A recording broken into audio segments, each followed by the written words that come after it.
Our guest today is the host and heart for SiriusXM's Liquid Metal and Octane. He's been at SiriusXM for 20 years and is still giving as much as he can to the metal scene. I hope you enjoyed this conversation. Let's get into it. Please welcome our metal ambassador, Jose Mangin.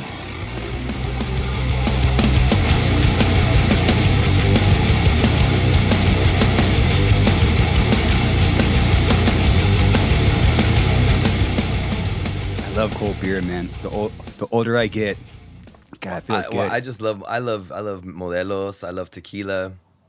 Yeah. You know, I love water. Dude, that's a trifecta right there. Mm-hmm. Have you always been big on tequila and beer? I think like the moment I met you, we were doing shots of that.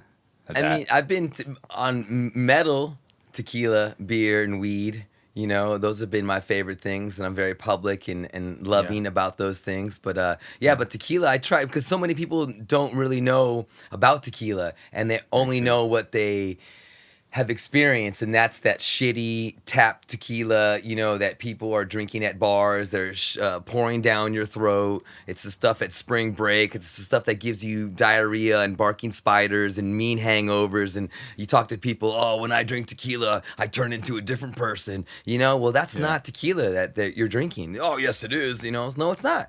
You know, it's called mixto. Mixto is what most of that shit is from. The Cuervo Gold, the white label Cuervo, that's all mixto. That's 51% sugars and shit and 49% from the agave plant. You know, drinking real tequila is 100% from the agave plant. And that's the good shit. That's the antioxidant stuff. That's the stuff, if you sip on that and you drink that, you're not going to wake up with a hangover. If you mix it with beers and margaritas and all this other sugars and stuff, that's how you wake up with hangovers. But if you were to sip on awesome, good tequila, beautiful tequila, you will wake up awesome in the morning, dude. So it's a real healthy, cool option, I think, you know? Yeah, it seems with the things that you love, you really do your research. Well, dude, there's a few things that I love, and I love wearing my passion on my sleeve. That's always been something that I found that works for my life. You know, just being such a fan of stuff. Like for me, it started as metal. You know, when I was in kindergarten, but being such a fan and loving something so much, and then knowing all about that. I mean, I think that's the way we're supposed to do things, you know? And it is. And I think it's better when I'm talking about something that you can, you know, help influence, infect, inspire, you know, other people to do cool shit, you know? So I feel like not enough people wear their passion on their sleeve loudly enough. Yeah. You know? People do, but I don't know. I think people hold back and shit. They feel like they're scared to be themselves a lot of times, you know? Totally. So I've always felt the opposite, you know? And I feel like it's, you know, gracias a Dios that it's working, you know what I mean? Yeah.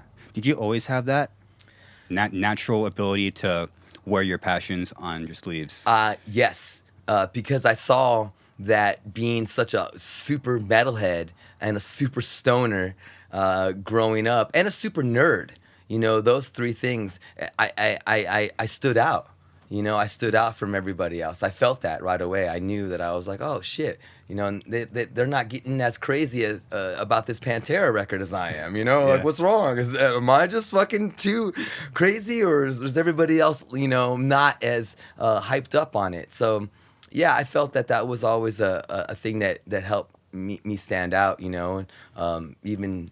Again, just with the education part, you know, and all that stuff. Yeah, man, you gotta, you know, I was a big chemistry nerd, and I said how much I loved chemistry. When my wife, now of 20 years, when she met me, I had a periodic table card in my wallet. You know, the periodic table of elements, you know, that chart in fucking school. Yeah. I had a fucking card in my wallet, and I showed like her in the beginning. She was like, what the fuck are you doing with a fucking, I'm like, what? That's cool. Just, you know, and that's I just think that shit's really cool. So I like to be loud with the shit that I love. As you should, and to other people, that's very inspiring. That's inspiring to me, and especially, being an outsider looking in, especially for as long as I've known you, you've always been someone that's not afraid to take a swing publicly and then fail, but then keep going. Yeah.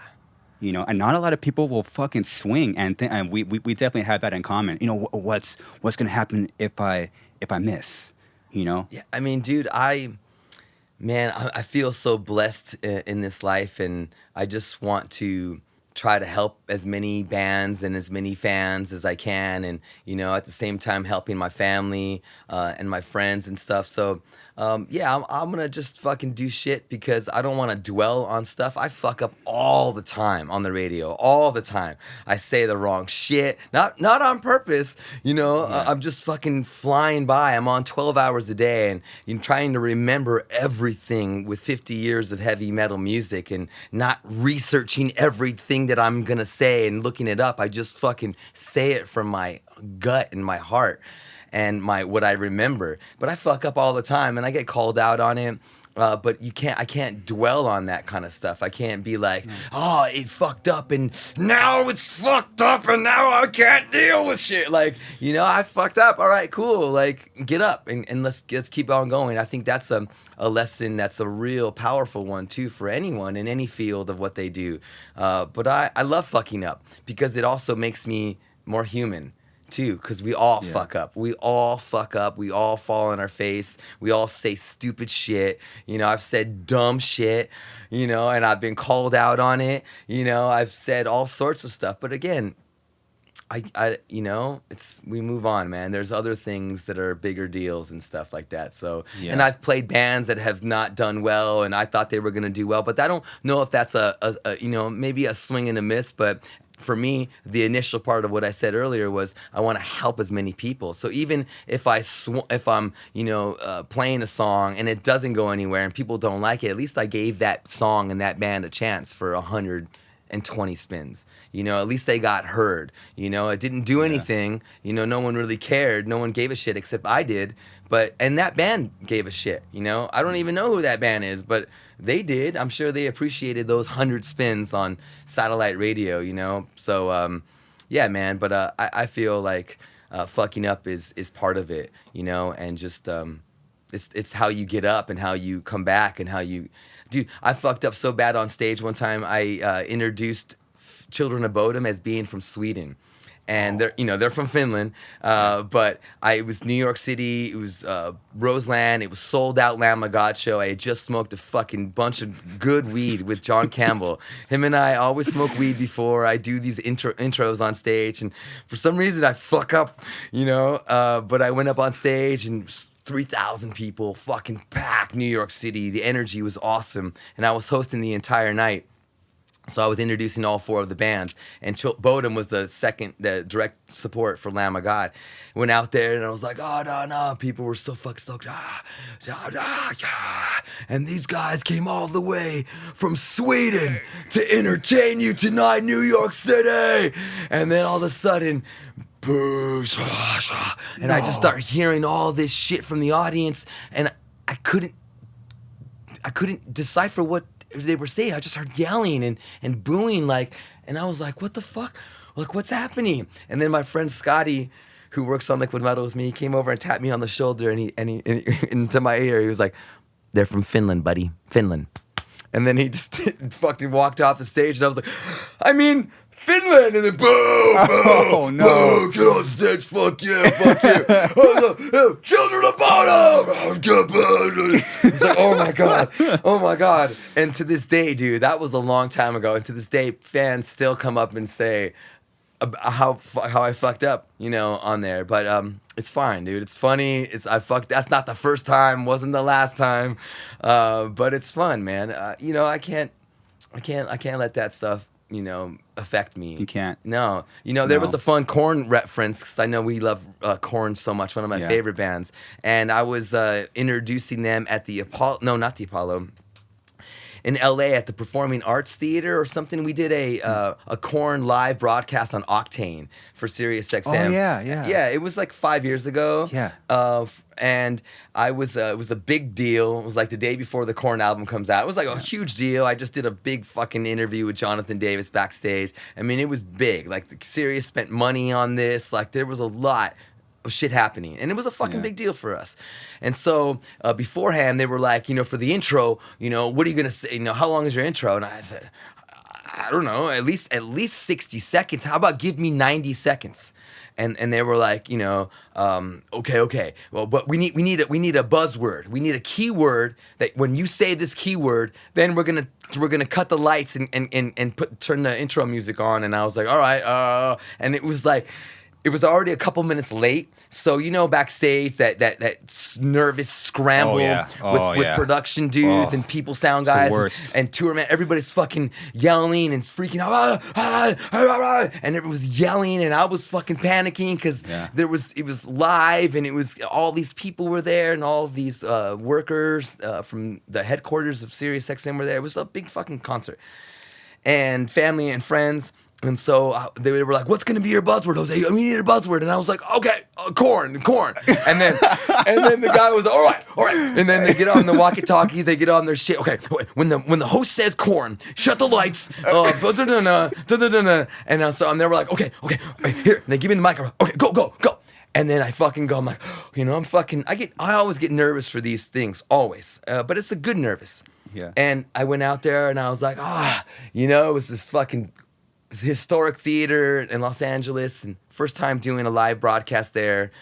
And I was like, man, look at all of us gathered here for an evening with Korn. And lights off, fucking curtains fucking closed, and the fucking mic's off, and I'm, what? I'm like, what? What the fuck? And I fucking was fucking panicking. I was like, no, like hitting the fucking mic. I'm like, no, guys, I'm not I didn't fucking do anything. I didn't fucking say SiriusXM. I didn't say Octane. I didn't say live broadcast. I didn't say Korn new album. I didn't say fucking anything. And they fucking cut me off because I said Korn. Oh my gosh. When the fucking buzzword, the fucking lights go off, man. I'm like, oh. And I went back. I was like, guys, I said 90 seconds. 90 seconds. And they were saying, you said Korn. Oh. And I just put my head down, dude. It was so sad. I was so devastated because I wanted to fucking blow up my friends, like, and give them a fucking, give them a good, proper introduction and a thank you to the fans and listeners. I knew everything I was gonna say. Yeah. And I went back, and then Melissa, she was like, "Oh, that was short." And then people were like, "Oh, usually you don't do shit that short." And I was like, "Guys, that's not what it was supposed to be, you know?" And they were like, "Oh, yeah, it didn't seem normal." And I was just so fucking bummed out. Like almost crying, dude. Like I was like, this was embarrassing. You know, like my bosses, people were like, "What kind of fucking intro was that?" Do you know what I mean? And it came down on you. But I didn't get in trouble. Yeah. I got mad at myself. This is one of the times that I think I was like most just so pissed off at what I did. You know, like I fucking said Korn, but I shouldn't have fucking made the buzzword Korn. But I said 90 seconds. Give me please 90 seconds. Whatever that fucking is, just you'll know when I end. Yeah. I'll end, it'll be obvious. Yeah. So that one was a pretty fucking big fuck up. Yeah, but there's more. But I mentioned the Korn one because I love Korn. Yeah, Korn is my favorite band, and we share that in common. You know, so they're incredible. Dude, I hate when people say that Korn's not a metal band. But you know what? Jonathan Davis has said that to my face so many times over the years. He says, "Jose, but we're not a metal band." I'm like, "Jonathan, no. Yes, you are." So I'm arguing with the singer of the band, and I love you, Jonathan, but I mean, you are a metal band. Korn is a metal band.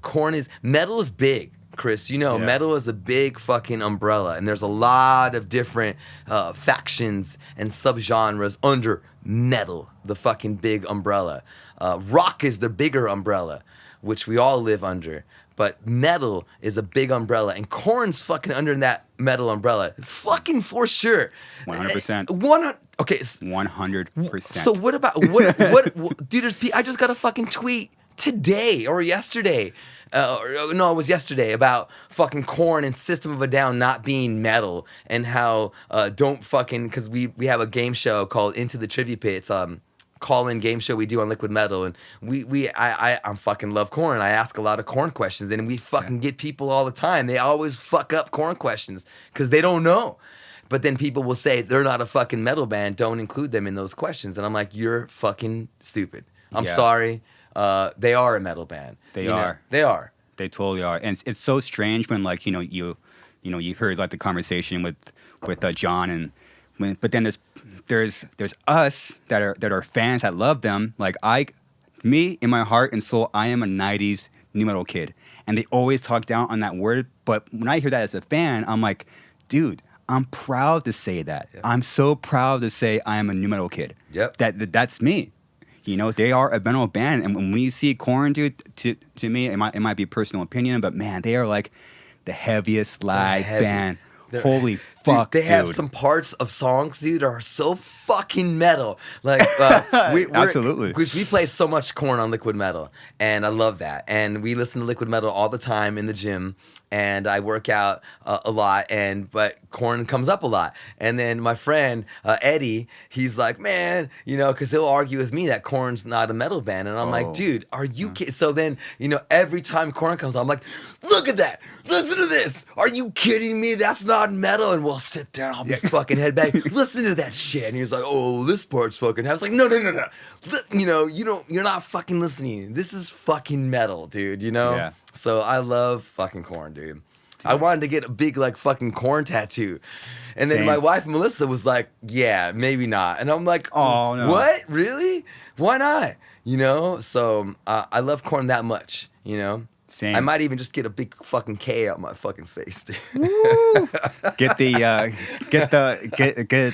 follow later cover here. Oh no! I think a big ass fucking K. You know what I'm saying? That'd be hard. I'll be like, what the fuck, man? F-U-C-K, fucker. Dude, I think a Korn tattoo is definitely in the horizon, man. Well, I think maybe just even the Korn, the K. I love them. That's how much I love them. I would just fucking do that. Or even the cool logo, like on my foot, on the top of my foot. When I'm wearing the flip flops and shit. And then Slayer logo on the other one. Dude, so then someone would be like, oh, you're fucking... And I'll be like, oh, look at... Oh, all right. Yeah. Unfortunately, it is a rarity that someone's so open-minded to all forms of metal. It's kind of rare, this is metal, this is also metal. Yeah. I love both. I love everything in between. I love everything around it. Yeah. There is a lot of us like that, but there is a lot that are just super into their alley, their tunnel, their lane of metal, and that's all they love. And I feel like slowly even those people are starting to kind of expand. I feel like it's not as hateful as it used to be, sort of. I agree.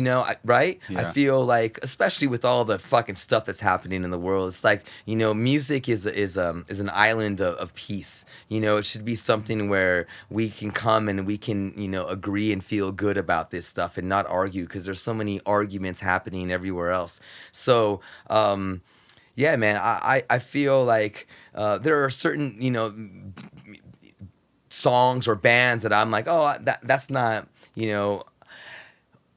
I also listen to things as a programmer for Liquid Metal, because there's things that I can like as a fan of music. Oh, that's cool. But then, am I going to add this to the radio station? So there's, and for me, I'm looking to always adding. I want to listen to something to play something. Listening to something right away where I know that I'm not going to play that style or that type or that sound, or I'm like, oh, no, next, but this, I want to play this. So, yeah, man, I love metal, I love the music. I love all of it, man. I think I sort of have to be that dude. What if I was someone in this position and I hated on shit? Yeah. What if I was the guy that just liked something and that would be fucking sad. That would limit to what I can do and stuff. And I'd rather bring people together, and maybe not everybody's gonna agree, that Korn's metal or whatever, but I'm still like, that song after Korn's fucking Suffocation. So then, all right. Yeah. They're fucking cool. They're cool, Yeah. And then, a little Pantera, all right, they're cool. And then System of a Down, oh, these guys suck, And then the next song, Suicide Silence, oh, these guys suck. And then the next song, the worst one. Sepultura, all right, they're cool. So, but I think we can all fucking hang out. We can all be cool. We don't. I don't expect everyone to like the same shit that I do, but I also am not going to be one that's going to be dogging shit, out there either. Like I know other personalities that, are negative and they dog shit and that kind of starts something too. It starts little fan wave reactions like, yeah, that's right. I don't like it either. does. I don't. You're right. Fuck them. It's like, what? No, calm down, guys. We're not fighting. We don't need to fight. Yeah. But I think so. I don't agree with that approach. The approach that people take to start shit. That's just clickbait. Or it's just like some journalists like to fucking ask questions that are gonna get that fucking clickbait. I won't bring up that shit when I interview guys and stuff and people, because I care. Because I want them to come back and I want them to have a good time. They're there to promote their album, their tour. That's why they're there, really. I mean, Yeah. that's the truth. I have friends come on all the time, but I mean, really, when I get solicited bands to come on, or friends ask, hey, can we do this? It's because of something that's, they want. So I want to focus on that and the good stuff and the fun stuff. I can, ask, stupid questions to Vinnie Paul when he was alive. Oh, what about a Pantera reunion there, Vinnie? What do you think about your, it's so stupid. Yeah. Fuck. Like, you don't want to do that to him. Tell us about the night, about Dime. It's like, Yeah, you don't no, wanna do dude, that. what the fuck? Why? What about that, somebody else? Tell me about that divorce, tell me about that whatever. No. Why would I bring that shit up, Yes, people are going to fucking click that shit, but I'm not going to contribute to that ever. I don't want to do that, Even when stuff in books that musicians write and it was kind of fucking fucked up. And maybe they regret some of that shit now, but I don't even really focus on those parts when I'm talking to an author of a book, that had fucking negative, gross parts in there about bandmates or something. Like, why bring that stuff up, man, Yeah. But even though people would be interested to read that kind of shit because people love that, that tabloid stuff. Yeah. But I forgot where we were going to with this. I just started fucking talking. No, love your metal and being open-minded about it. There you go. I mean, it's metal has changed my life, dude, completely. It's my favorite word. I'm actually getting metal tattooed on my stomach. Sick. Yep, June 15th. Get the date. Yeah, June 15th at 11 o'clock. This dude, Ryan Taylor from Houston, he's going to come to Seal Beach, and I'm going to get, it's not going to be like Tupac style or it's not going to look like letters. It's going to be pretty cool. It's going to be kind of fucking big, and it's going to look not like the word metal. It's going to be pretty cool looking. Nice. But yeah, I mean, to me, that word is my most favorite word in life. I mean, it means everything. It's changed my whole fucking life. Everything is based on metal. If I didn't have metal, I wouldn't have met my wife. I wouldn't have had my daughters, who are now teenagers, almost about to graduate high school, one of them. All metal led me to all this stuff. A pure fucking passion for metal, the word metal, periodic table elements. There's a big section, heavy metals, but metal that led me to this fucking, to be here with you, to do all this fucking shit, man. Yeah. It's crazy. It's crazy, man. It is. So I guess I just want to do good for it. I want to do good, and I don't want to divide. I think being a divider is, and you can, like I said, get other people to come to your side, but I'd rather have people slowly come over to the good side, come over to the positive. Eventually they might, or maybe never, but I'm still going to kill them with kindness. Kill them with kindness. Yep, always. Always, dude. Always. I think you win. You win the fucking battle. Always. Always. Yep. If someone had a gun to my head and said, who would you rather, if there's one person you could choose to represent your genre, I would say Jose. Oh, that's cool, Garza. Do you are the heart and soul in pushing this whole genre forward, in my personal opinion, man. Dude, I have this responsibility on my shoulders. I know that, and I have to do good with it. I have to do good with it. Like there's something that's been, some higher powers have given this awesome passion level of public fucking display for that shit, and I have to do good with it, man. So, You know, I push it hard, man. And I've been at SiriusXM now for 20 fucking years. And I know when I say that, it makes me sound old because I guess it does, you know, because I've even heard myself on the radio be like 20 years. I'm like, this fucking guy is old. I'm like, oh, hey, that's me. Hey, fuck. But, you know, fuck. I have been there 20 years, man, and I'm proud of that. And I do love pushing it because there's not a lot of, you know, other services or providers that have a face to it. So consistent and so long, you know, a vocal public face. There's people that are behind the scenes that do amazing things for our genre and help push it forward. You know, like my friends, you know, Susie from Apple and Allison from Spotify. I mean, they're awesome. You know, they're big gatekeepers for our music, and you know, and there's so many other people that work with you know, publications and websites and everything, and they're helping the genre push it forward. But to have someone out there for a long time, very publicly, you know, putting out his love for metal, I mean, there hasn't been one person like that, you know.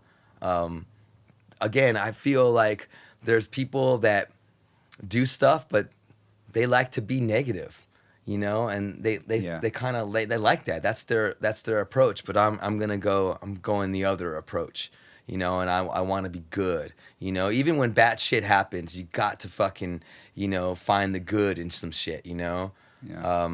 So, but thank you for saying that. I see that a lot from fans and listeners and stuff, and it means a lot to see that. But again, I'm a fucking open book, you know. This is it, you know. What you see is what you get now. Little Seven Dust line. No. So, but yeah, man, I just want to fucking do good, man. It's been so good to me, and I'm so blessed with metal because of metal music, and I want to fucking pay back. One of the big things that I do think of, Chris, every day. And it's something that I started in Jersey, but I haven't completed it. And now I finally have the help. I just signed to new management too, which is pretty. Congrats! Yeah, thanks, man. I have. Big deal. I have never signed management papers. I know you have. Whoa, that's awesome. Yeah, but I've never signed and had an attorney look at papers. But one of the big things that I want to do in my time on Earth is I want to start a charity called Head Bank for Science. And I want to give back to graduating seniors who are poor, who have excellent grades, who are going into the medical or science professions, and who love the fuck out of heavy metal music.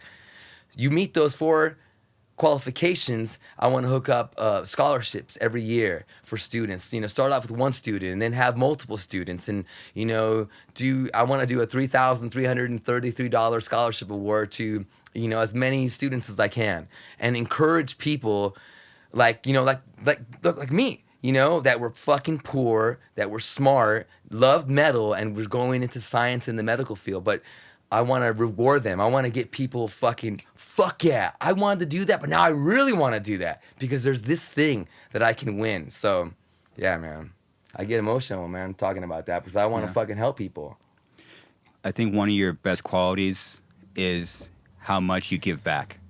Like, you may not think about it, but again, like the 20 plus years, I think that's what's been a big key to your longevity. Very real is that the amount of bands that you gave a shot, us were on that list. Like the amount that you gave back, the years and hours that you gave them back, and you're still doing it. I think that's a big part in your success and why you're here and why you're still here. It's consistency. Yes, it well. is, dude. I mean, that's what it is. I mean, because in the beginning, I met bands and they probably thought I was fucking insane or too hyper or this guy's not real. You know, a lot of people would say that, you know, and I would know that famous musicians that I was meeting for the first time that I idolized. And I was so excited to be around these guys because I fucking grew up worshiping them. And all of a sudden now I'm fucking in a position to help them. They would think that I was fucking too much. You know what I mean? Like, this fucking guy is fucking too much. Because you know, looking back at those early days, I was fucking really fired up and I'd fucking nah. And people were like, whoa. You know, over the years, I've learned to calm down and to be more pro. And, you know, you learn as you go. But I think that for me, showing that passion and that fire then, and then showing that same shit now for these artists, and every time they would see me, that's when these dudes like Vinnie Paul and these guys that I fucking love, that's when they were like, oh, fucking Jose, I love you. You know, I really love you, dude. You know, Dave Mustaine, these dudes, when they're saying shit like that publicly too, saying, I love you, Jose, like, whoa. You know, James Hetfield gives you shout outs. It's like, whoa, what the fuck? Are you serious, dude? So that's the shit, man. Like, that's everything. But it's that consistency too. You know, when Hetfield first met me, he actually heard me on the radio before he even met me. So he knew who I was when he met me, which was so fucking cool.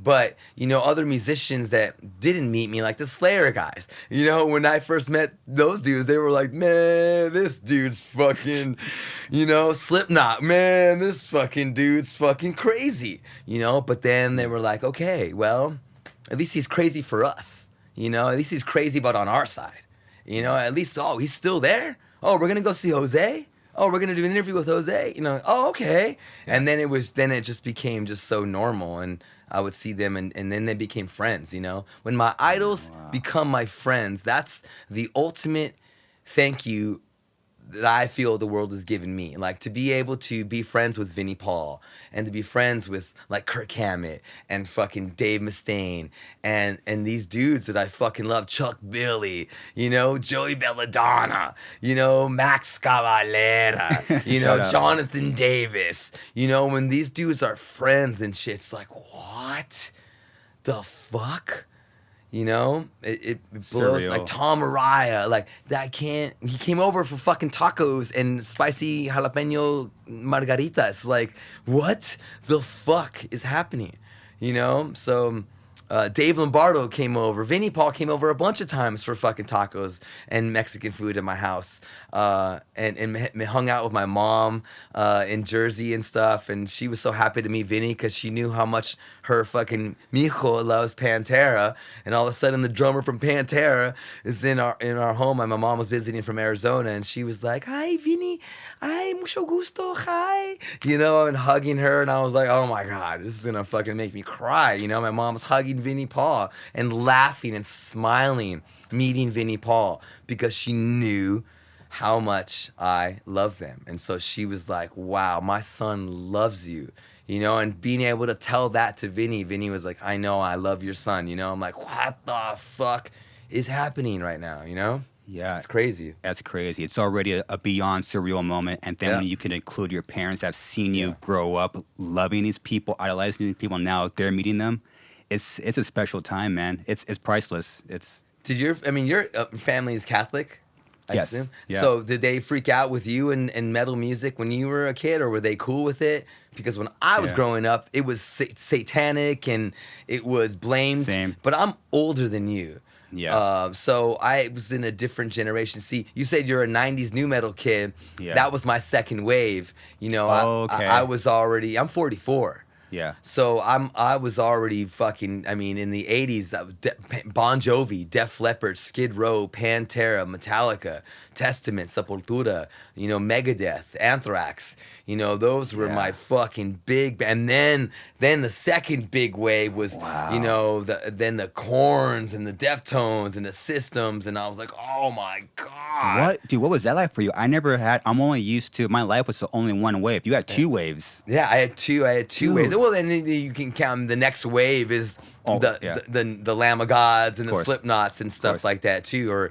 But yeah, I mean, I'm still an 80s fucking dude. I love hair metal. I love Skid Row. I love Twisted Sister. I love Motley Crue. I love Rat. You know, and people that make fun of that shit. I mean, that's like stupid. You know, I always say, why would you talk shit on that? I mean, you used to like that stuff. You know, us old folks. Of course. You know, you used to like it. Now you don't. Because it's like, what happened? You know, why did you have a falling out with that music? You know, it's so stupid that people want to just hate on shit. But yeah, I love that. But my parents thought that the music. My mom was very scared of the Satanism and You know, growing my hair, I wanted to have long hair. I wanted to be a fucking metalhead, and they were like, "This is bad." And then there was all the talk show hosts saying that your kids listening to metal, they're gonna become criminals, drug addicts, dropouts. Everything was blamed on metal except for the upbringing from the parents. You know, it wasn't their responsibility how my kid turned out. It's Judas fucking Priest. They're the fucking fault that my kid came out this way. Fault. It's their fault. So it's so easy to blame others. But imagine like that. Nowadays, I have 2 teenage daughters. I can't even fucking imagine blaming, you know, it was fucking Little Uzi Vert. He fucking made you into this fucking awful person. It's like, you can't, music doesn't fucking do that to people.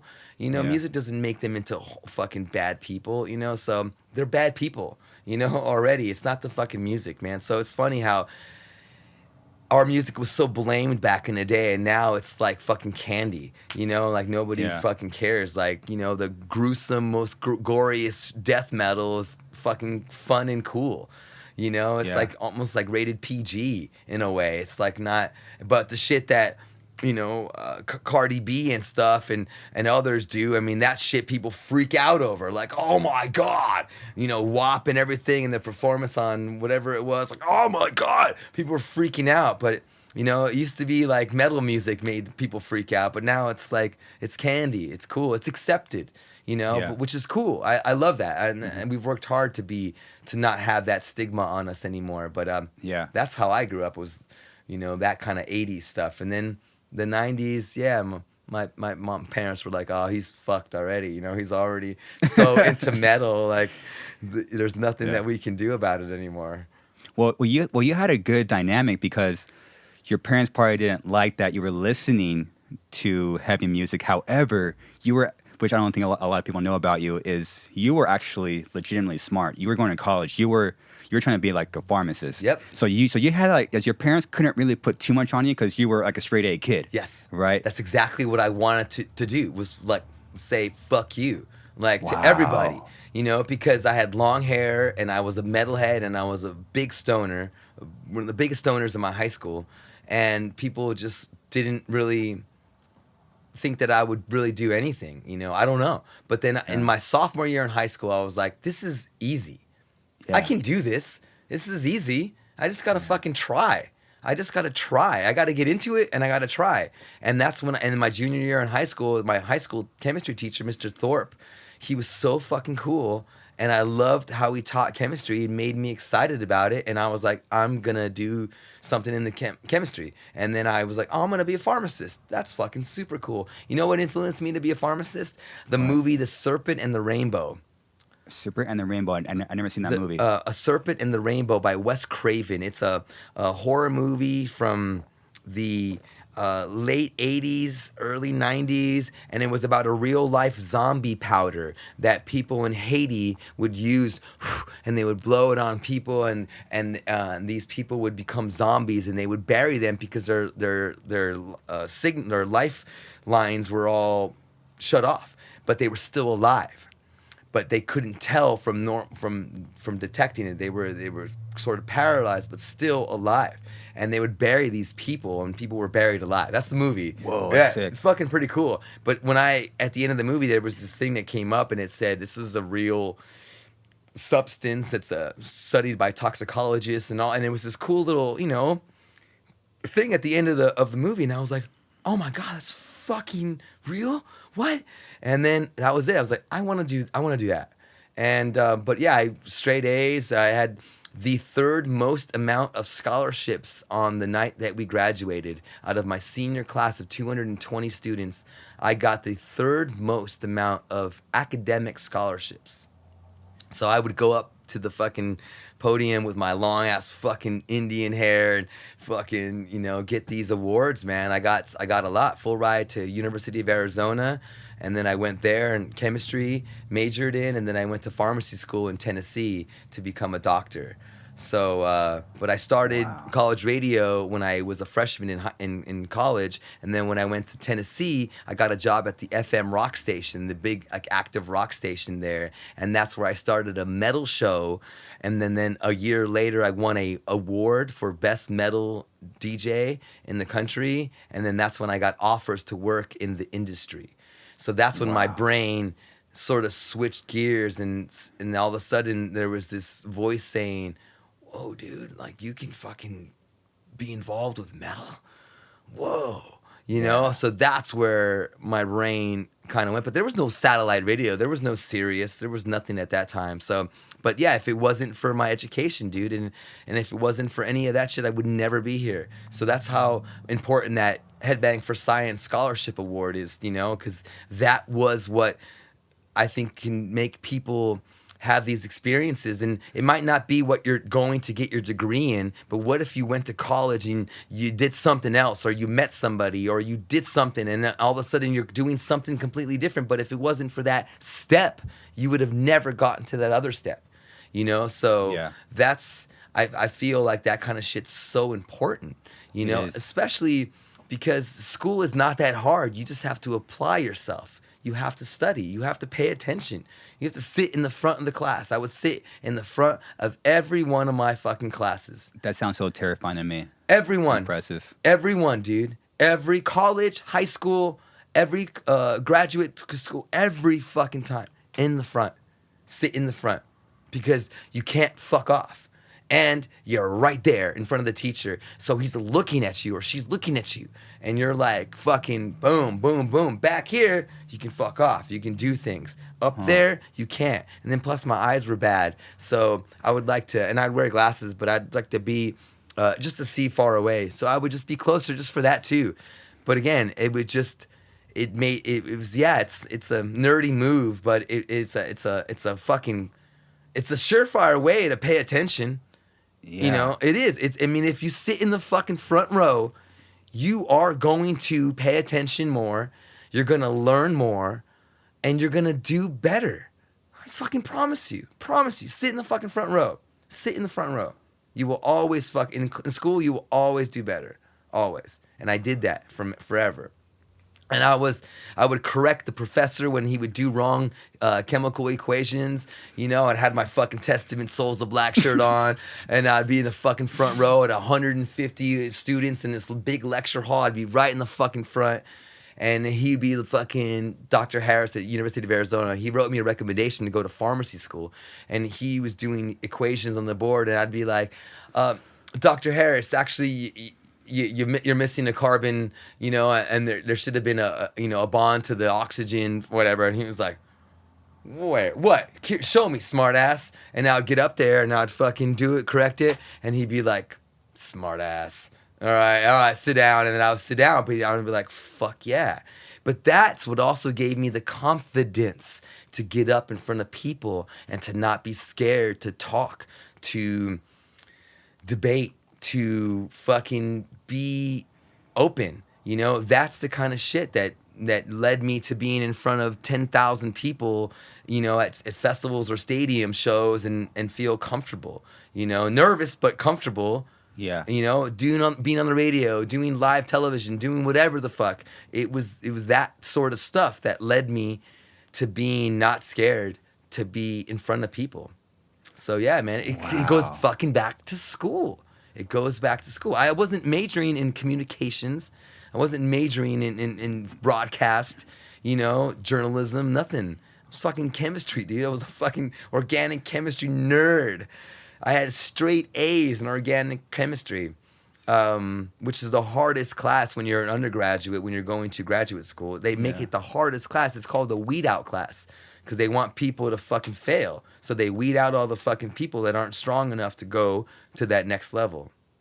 That's impressive. So, but that's what you have to fucking kick ass in. That's what you have to kill it there. And or if you're gonna go to this level, you gotta fucking kill it there.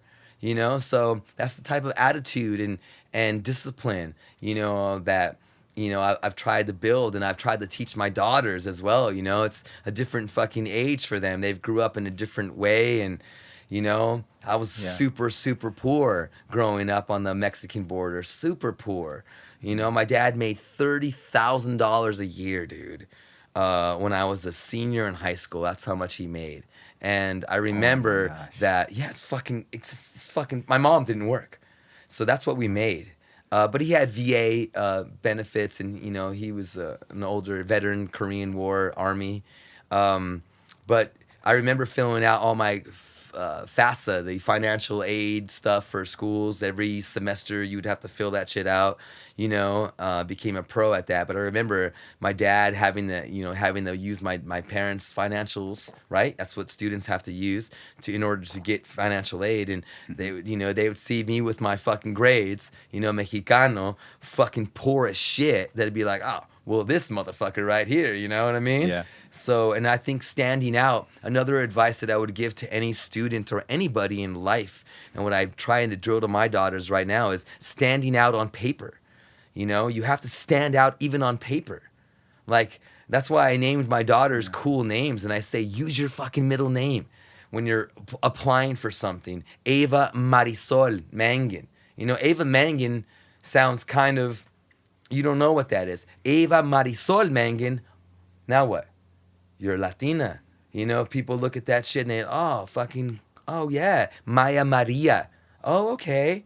Do you know what I'm saying? Like, just, you got to look good on paper. You got to stand out even in essays and applications. And you can't just say, yes, no, yes, I have some experience. You know, like, you got to fucking use awesome words. I would use, like, exciting buzzwords when I would write. Same shit that I do now for fucking Instagram captions, you know? I try to write cool shit and try to tell a story and tell something cool, but I was the same way when I was a kid. I would write, you know, it was essays and scholarship applications and why you deserve this award and why should we give you this scholarship, and I'd fill out fucking 50 of these things, and you have to stand out on paper. Like, you can't just be like, oh, you know, and I fucking play guitar and bass and, you know, football and blah, blah. I didn't say that I was a stoner on these applications, but I would now, you know. Yeah, man, I would just try to stand out with cool buzzwords and passion words. Things that people don't use, you know, normally. Yeah. So, because people want to be safe. Fuck being safe. That doesn't work for anybody. It does. I guess I take that back. It does work for some people, but I think that you have to just fucking just again, wear your passion on your sleeve. If you're really that way, then be that way. You know, everywhere. On paper, video, fucking radio, be that way. If you're just super other way, but that's the way you are. You still have to stand out, you know, but you got to do your best to stand out on paper or whatever, but I think you just got to fucking be loud and proud, man. And do that shit. So I agree. And being loud and proud is a very scary thing. It is, like, when you try to put yourself out there. So I definitely admire you. You just have, like, this natural way about you. You're gonna put yourself out there, and that's it. It seems like you don't even think about, like, the consequences of it, and I'm very jealous of that. You're like, you just have this to me, from outsider, you have, like, this natural, you could put yourself out there. Yeah, I don't. But what are the consequences? You know, what am I gonna get made fun of? Mess up? People make fun of my eyebrows, my pants. People will make fun of fucking me all the time. It doesn't matter. You know, people are gonna make fun of me no matter fucking what. You know, if I post up something fucking cool, it'll be like, look at this dude's eyebrows. You know, or look at this dude's wearing eyeliner. I've never fucking worn eyeliner ever in my life. You know, people fucking say that I wear makeup all the time, and it's like, okay, no, but people are gonna make fun of me. But what are the consequences of being yourself, being loud and passionate? They're gonna say he's loud and passionate. You know, what can be the bad? If I'm spitting bad shit, negative shit, then yes, then that could be fucking or lying or fibbing or fucking exaggerating. Then that can come back and be consequential. Yeah. But I think that if you're, again, just like just you can't lose. Like I was telling my friend, he was having some marriage problems, and I've been married 20 years, dude, and I have 2 teenage daughters, and you know, you have to realize that you're in last place. If you're a guy and you're a family man, you're in last place. You know, it's not the same anymore. The olden days of where the man is the king and, you know, if the man has to be happy. No. That is not the fucking case anymore, ever. It's the girl rules everything. The women rule. Women rule the house. You're in last place. No matter what the fuck you do, you're in last place. But it's when you start realizing that, just things become easier. And so when I go up to my teenage daughters and I say, "Hey, babe, hi," and I try talking to them, being nice to them, and trying to hug them or kiss them, and they like push me away and like, "Stop, get away, leave me alone, just stop." And I know that I came in loving and doing something loving, but the reaction is something completely not, you know. And I'm like, but. Walking out of there heartbroken a little bit, you're like, but I did the right thing, you know? I love them. I went in with love. Do you know what I'm saying? So I know that I'm doing in the right. I know that I'm in the right. So I like to be in the right. And then I'm like, there's nothing that can be wrong with that. If I know that I'm doing the right thing, genuinely doing the right thing, trying to love my daughter and say, "I love you, babe. What's up? How was your day? Tell me about your school." You know, leave me alone. And then it's like, but I did the right thing. You did the right thing. I did the right thing. Even though I didn't, you know, they didn't give me love back or they called me name or whatever. It's like I went in there and I did the right thing, you know. And even in any sort of debate or, you know, argument with your spouse or thing, it's like you say the right thing, but they may not think, but it's like, I know I'm saying the right thing, you know, but maybe at that time, you know, someone doesn't hear it that way, but I know that it was the right thing to say, you know, the right, you know, honest, genuine loving thing to say. Yeah. Because you can be honest in a dickhead way too. Yeah, true. Okay. But in a loving, you know, compassionate way, you know, presenting it. And if you did it that way, then you're okay, even though if it wasn't received that way. So, So dudes, you're in last place always. Forever and ever and ever, amen. Hey, we're okay with that as long as our women are happy. Yeah, I think that's what matters the most. Dude. I mean, because if I'm in a bad mood, no one gives a shit. If mom's in a bad mood, everybody gives a shit. Everybody. I mean, everybody. The dog, the girls. The dog. Yeah. Of course. No, dude. The dog knows. The dog knows. Knows her energy. Knows her voice. Knows when she gets a little upset, he's out of here. Wow. It's this energy. It's this energy. Boom. And it's just women rule the world. Happy wife, happy life, man. Yeah. My sister got married, and her best friend, her maid of honor, had a speech. You know the speech. Yeah. My daughters were young, and then she went up there. She's from Super Mexicana. Her name's Karina. She was like, everybody got super quiet. Happy wife, happy life. Boom. And just fucking dropped the mic and walked away. Like, dropped the mic. Yeah. And and then people were like,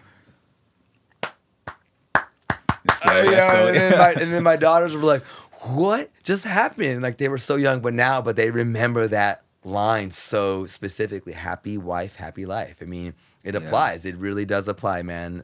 You know, you girls set the tone, you know, and we just have to, you know, sometimes use that thermostat as best as sensitive as we can, slowly.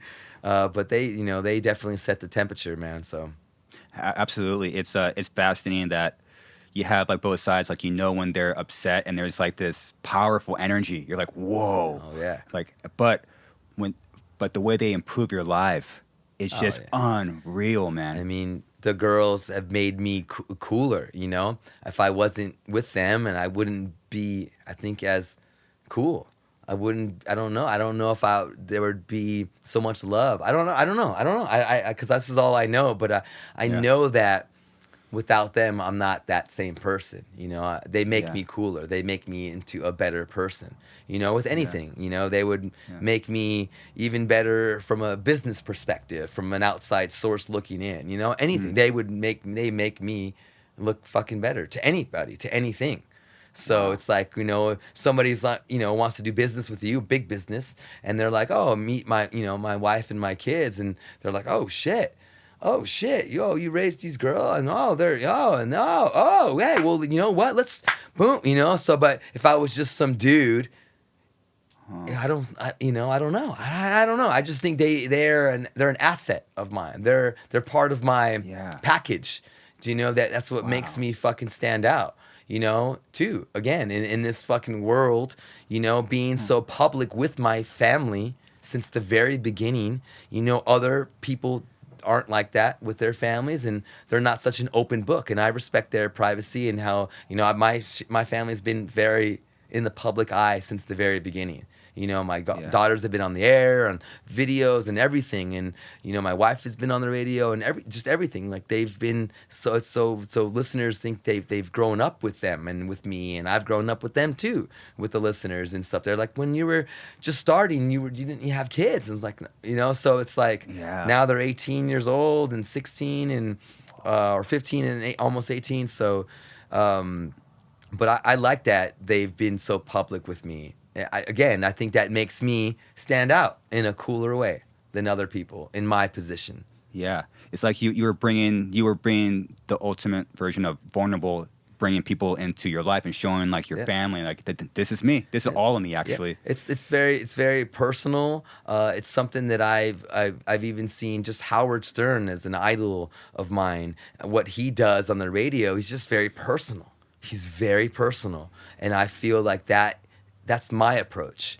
Like that's what I feel like I need to do. I don't need to act. I don't need to pretend. I don't need to be a character. I just need to be personal. Just be myself. And it's worked. Being super authentic, and being personal and authentic includes, the dog, the family, everything, and so and making them very public. But again, I feel like they add to my value.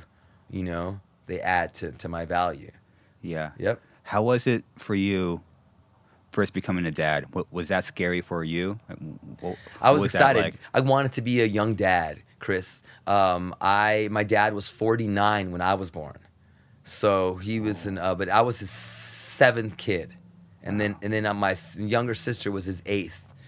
Kid, and so he had 6 kids with an American lady, and then he met my mom in Mexico, and my mom was like 18 years younger than he was, and then I was born in 77, and my sister in 79. But growing up, he was an older dude, and so when I was in high school and junior high, I mean, all the time he was older than everybody else's dad. Everybody thought he was my grandpa, and he didn't. We didn't play sports, like we didn't do any of that stuff, but he taught me nerd shit. He taught me nerdy things, state capitals and stuff like that. We would always do state capital games. We'd be driving and we would, state, I used to be really fucking good at that. I smoked a lot of weed since then, but yeah, my dad was older, and I always said to myself, I want to be young. I want to be a young dad. I don't want my kid to feel like I felt. And even though that was so stupid, I realized as I got older how dumb I was as a kid, the way I was to my dad, and I'd be like embarrassed that he was so old. I'd be like, Dad, just park over here. I'm gonna walk. Shit like that. It was so stupid. But I was embarrassed, so I always knew. So when I finally met the girl, I knew that that this girl was gonna have my kids. I was hoping that she was gonna be cool with that. So, but when I met Melissa, I was like, oh, I knew like this is it. Because we got engaged September, and we were engaged by November, so 2 months. So we started dating September of 2000, and in Thanksgiving of 2000, I asked her parents to marry her. So in July of 2001, we got married. It's beautiful. So and our anniversary, on our night of our anniversary, that's when we came back home. We went to dinner in New York City, July 28th, 2003. and we came back to Jersey City, and it was like midnight. She had a glass of wine, and we were laying down in our bed, and as soon as she laid down in her bed, her water broke. And this was right after midnight on our anniversary. So Maya was born the day after our anniversary, our second anniversary. So, but being a dad, I wanted it, dude. I wanted it. I was excited. I wasn't scared. I didn't think that I could afford a baby, but I don't think anybody ever. I mean, not most of the times they're not ready to. You're like when you have a kid. I think people always wait. Oh, we gotta have money. We gotta have enough money. And let's build up more. Like, you'll fucking make it work. It'll work out. Like, I knew it was gonna work out. I didn't have any fucking money, but I just knew that. We'll make it work. I didn't get nervous about it at all. But I hear from a lot of young couples and parents and people, or not parents, that want to be parents, that are like, oh, we're not ready, we're going to wait, which is fine. But if you're waiting financial reasons, then I don't know if that's the right reason to wait, Whoa. But that's, again, that I don't, poor people have kids, and nothing happens. They raise awesome kids, you know what I mean? Like, it's not like they're going to be worse off, man, so I don't know. But I know I've just heard that a lot. But no, I just didn't think of that, man. I just wanted to be a dad. I wanted to be a fucking dad. I really did. And then our second one, I was like, oh, another one. Oh, okay. and then I smoked so much weed, I knew it was going to be a girl, and it was a girl. And so, because most hardcore stoners that smoke all their lives only have chicks when they have kids. Wow. If you stop smoking weed and you break it, shut up. No, but you had your kid a long time ago, my friend Sonny. No way. But if you smoke consistently all the time and you don't stop, and you just smoke, you're gonna have you don't have any dude eggs anymore. You're only gonna have chicks. Whoa. Yeah, this is science, bro.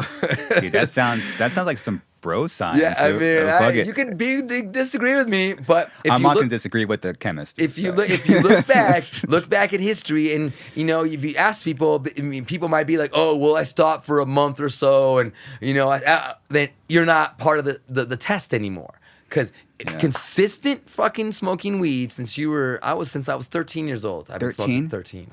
Wow. Yes, sir. Yeah, 8th grade. 8th grade. Yeah, man. What? Yeah. I fucking love weed, man. I'm a weed guy, dude. Dude, what made you start that journey?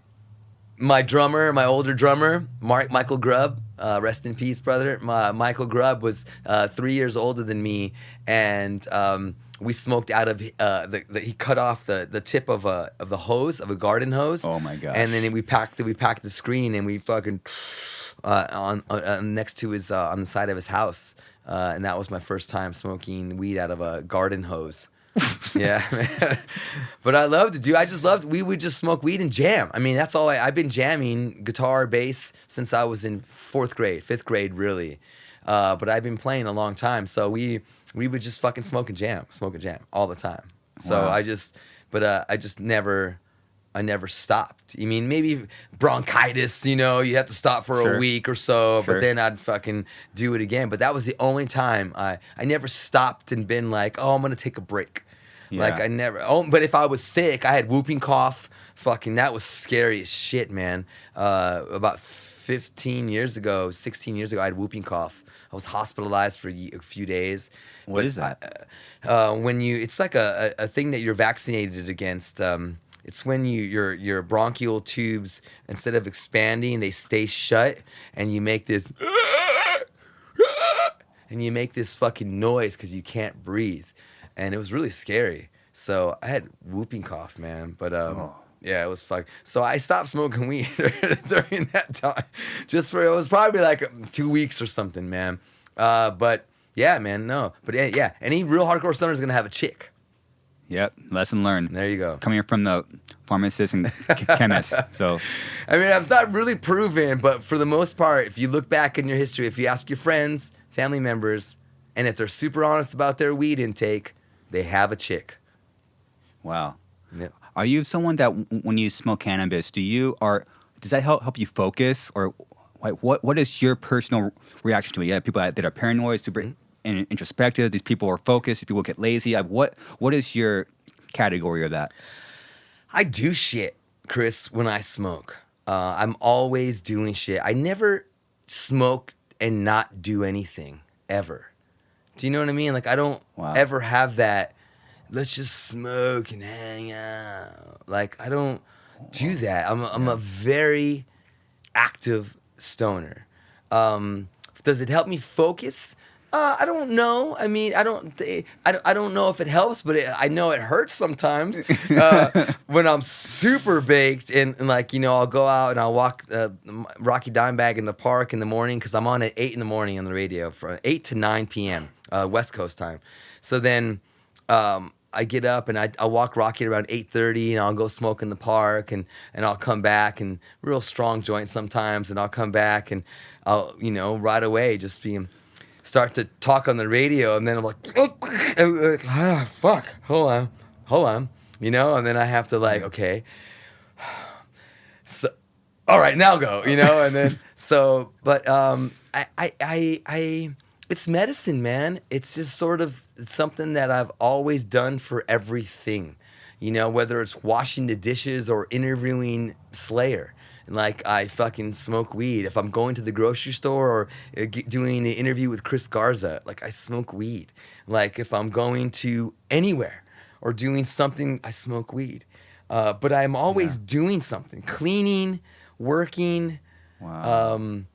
Yeah, it's really nonstop. But last night on a Friday night, dude, from like 8:30 till about midnight, I cleaned the fuck out of the kitchen. I took everything. I got high, and I took everything out of the refrigerator, and I cleaned I cleaned everything. I cleaned the counters. I cleaned the sink. I swept. I mopped the floors, dude. High. Took 3 smoke breaks, but I fucking did all that shit. So, yeah, man, I like to do stuff, man. So I like to do home improvement projects. I love to get high and hang shit, you know, or to fix something or put up drywall or paint or vacuum, you know. I'm always doing something, dude. I don't know. I just can't see my family's never just walked in and saw me playing video games. Ever. Never. I've never just spent unless I'm super hungover, different story. But you know that I can count those on a few hands actually. But no, but I don't want my family to come in and see me not doing something. You know, like I feel like I gotta be doing something. Yeah. I don't know why. I just feel like I gotta fucking clean. I gotta organize. I gotta just do something, man.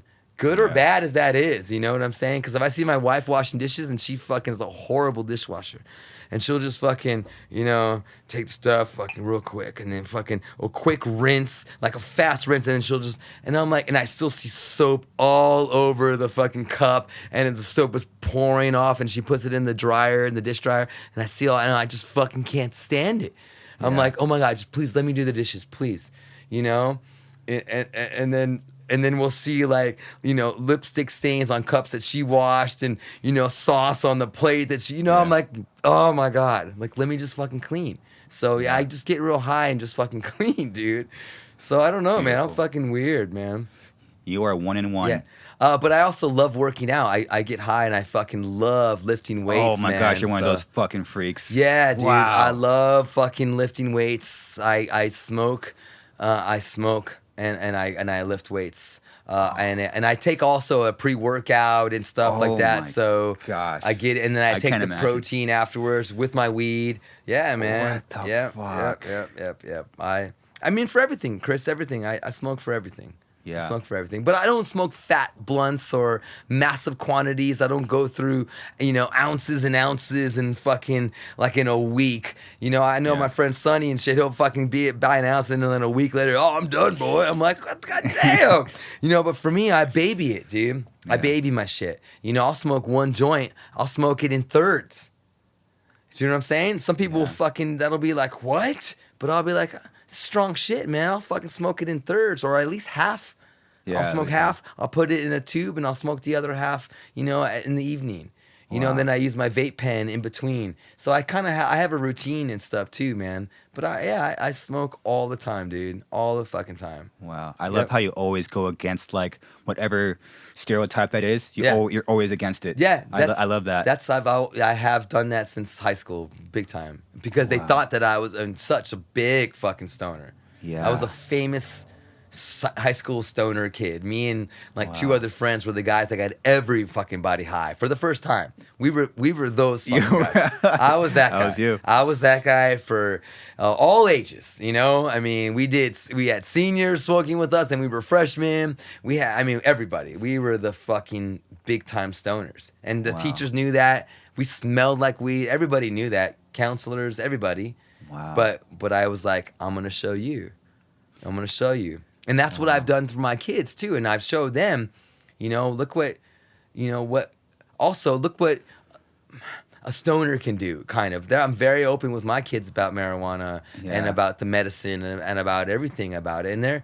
And they're so cool, man. They're so one of their my oldest daughter, her first book I ever bought her was this book called It's Just a Plant. And it was a kid's book on marijuana. Really? Yeah, and it was really fucking sweet, and it was an awesome Huh. book about it's just a plant, honey, you know. But no, it's medicine, and it can be used for this and this and this, and it's just a plant, honey. It's just a plant. It's a plant. It's not like fucking cocaine, where you're fucking. There's people making that shit. It's a plant. It's a plant. plant.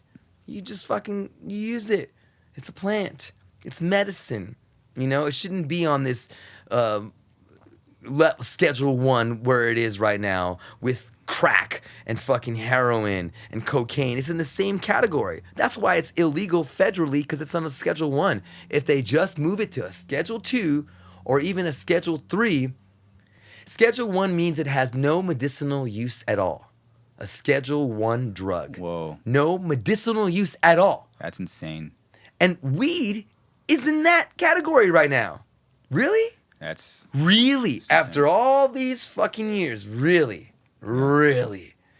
And so move it to a Schedule 2 or 3. It's not, when people say legalize it, that's not, you know, decriminalize it. That shouldn't be what we're saying. Deschedule it. Change the scheduling is the proper language. That's the easy thing. That's what, you know, Biden, please, somebody fucking make it a Schedule 2, make it a Schedule 3. As soon as that happens, boom, it's fucking legal everywhere. You don't have to make it legal. Make it a Schedule 2 or a 3. It's fine. It has medicinal properties, bro. It has value. So, and look at how much all these states are making in marijuana sales. I mean, look at Colorado is the fucking blueprint for this, and how well they're doing, and all that money, all that extra money that they're making, billions and billions in Colorado, is going to schools.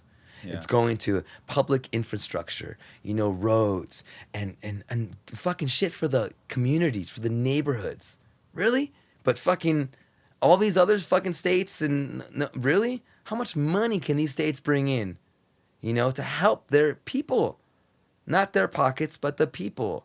You know, real shit to help, man. So there's a whole thing, man. It's a whole another. Yeah, it's a whole But thing. I wrote so many papers on marijuana and medical marijuana, and what I wanted to go into as a pharmacist was, you know, a combination of westernized medicine and holistic medicine, and combining those two, because I feel like healing of the mind, body, and soul is how really people are going to get better. It's not just giving somebody a Band-Aid, you know, here, take these fucking pills for the rest of your life. You know, certain cases, I understand that has to be what it is, but, you know, it's so easy for doctors to prescribe fucking people medicine, and that fucks them up more Yeah, than it's fucking horrible, dude. weed and all that shit, man. It's awful.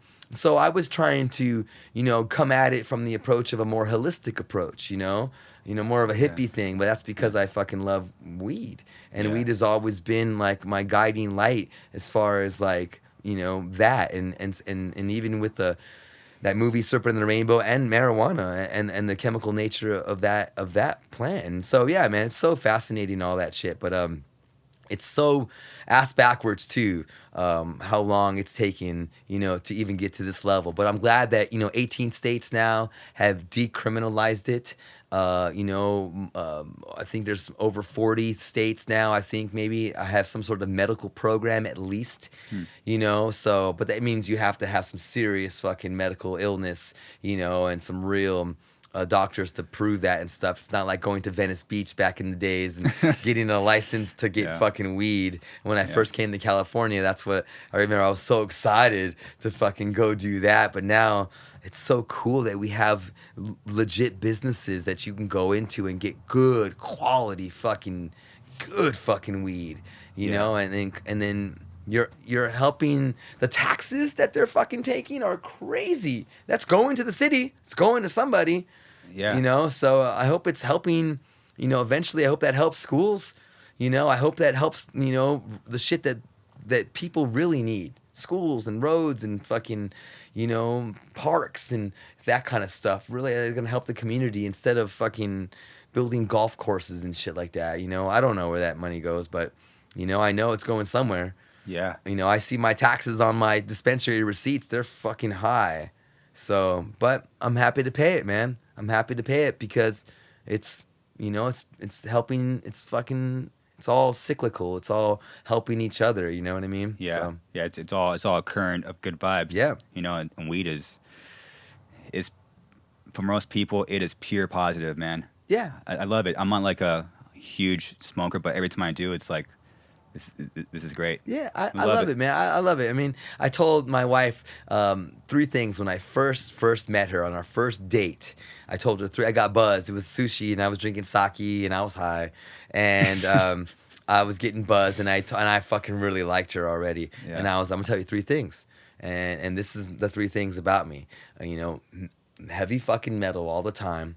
I am poor as shit. My family has no money, and I have no money. And my third one is I smoke weed every single day. And if I were to ever be with somebody that didn't allow me to smoke or got mad at me or told me to fucking not smoke weed, I'd be like, I couldn't fucking be with that. Those are the 3 things that I told her. I was like, if you're cool with these 3 things, then we're cool. Yeah. But if you're not, I don't know, And then she was cool, so... She said, "Oh, it's cool." Yeah. So to this day, she's never said, "Why are you smoking weed?" Why are you listening to metal? She's never fucking said those. Never. Because that's my life too. I mean, it's 2 of those things that are super important. Well, I didn't tell her tequila, on that thing. I didn't say nothing about that. Yeah. I said fucking metal, weed, and I'm poor. What's up? What's up, girl? All for it. I like you a lot. Don't you want to upgrade to this boy, this hunk? So, and I dressed bad. My eyebrows were a fucking unibrow. She helped me a lot. So, yeah, women improve your life. Yeah, dude. I mean, we were all wearing Jinkos at the time. When our first lunch date, I had a sweater vest. A fucking sweater vest, and that's all I had on, with my fucking Pantera tattoo out. Atta boy. Yeah, man, I was fucking like, what's up? And then, it's a funny story. Our very first lunch date when I was wearing this green sweater vest with fucking Jinko shorts. Fucking big ass, wide, long Jinko shorts, right? Oh my God. I think I was probably wearing flip-flops too, okay, dude? Yeah. Real sick. fucking bad. And I was sharing my sack lunch with Melissa, and we were sitting at the fountain in Washington Square Park. And we were at this fountain, and I was eating my baby carrots that I had I packed my own lunch. I would pack my own lunch. I'm a fucking super nerd, Chris. Yeah. And this was 21 years ago. And as I was eating the carrot, Melissa had like a sleeveless shirt on, and her arm was out. And I got this carrot. And it was slimy carrot. I didn't put it in my mouth, but it was already slimy. You know what I mean? Baby carrots are a little slimy. Yeah. And I rubbed it on her. I went like this, and I rubbed it like on her arm and down her arm like a sexy move, And then she fucking, what the fuck? She fucking got the fucking carrot, and she fucking threw it. She was like, "Don't ever fucking do that again." And I was like, I'm sorry. I was like, what the fuck? She still makes fun of me to this day, dude. And I tried to do that move in the last 6 months again, 20 years after, and she got mad at me again for doing it. I thought she thought it would be cute, Yeah. She got fucking pissed that I fucking rubbed the slimy carrot. on her arm, man. So I don't know if that's the move or what, man. It could be a move though. Well, if it's if we're going on 19, 20 years, yeah. 20 years there you married go. this July, yeah, man. That's congratulations, man. It's a big deal. Yeah, it is a fucking crazy ass It's great. big deal. It's also really special that when you meet a female that they meet you and you start dating when like you have nothing. And it's really special, man. And then she like sees you come up. That's fucking cool, man. Well, I mean, she says that she owns like half of me by anything, whatever. No. So no. Yeah, dude. She is. I mean, yeah, she saw all of it, man. She was there when I got my job at Sirius. You know, she was there when nobody gave a shit about Cyrus. That's what people would call it back in the day. She was there when Howard Stern joined us. She was there when that fucking blew up. She was there when we merged with XM in 2008, becoming one giant satellite platform. You know, she was there for everything, man. Everything. And so, yeah, she saw all that. But at the same time, you know, she doesn't really, it's not like she's like celebrating those events. You know what I mean? It's like, but it also keeps you humble when your family doesn't think you're a big deal. Do you know what I mean? Like, you know, I mean, they do, but they don't. Like, my kids don't fucking care. You know, I'll be like, oh, hey, I just smoked out with Machine Gun Kelly. Oh, all right. You know? Isn't that cool? Like, now it's actually cool. But when I did it first, years ago, they were like, yeah, whatever. But, you know, hey, the fucking Jason Momoa follows me on Instagram. Oh, whatever. You know, like, nobody gives a shit. But now he doesn't. He unfollowed me. So my kids make fun of me even more now. Oh, now they're like, I'm sorry, Jose. yeah, I know, dude. I don't know what the fuck I did, Jason. Fuck, man. I don't know. Maybe he was like, man, this dude's just too fucking into metal. But I don't. Yeah, they keep you humble though. So all the cool things that I've done, like it's not like my wife lists that shit out. Like she doesn't give a shit about it. You know, she's, you know, how are you as a husband and a dad? You know, then as your career accomplishments. She's proud, but she doesn't. I'm like, no one really gives a fuck. But that's good. It's good though, right? It is good, dude. You know, because then it in a good way, it deflates you. It brings you back down to, I'm just the dad in last place in our household. You know, I'm not this fucking cool dude, you know, that gets to do cool things. I'm just the fucking guy that's got to clean the refrigerator now, you know, and pick up the caca and take the dog, you know, and stuff like that. So, but I think that's good. It's great. I think that so they don't give a shit about all that stuff. Yeah. Yeah, and your family probably taught you a lot about how to balance your life.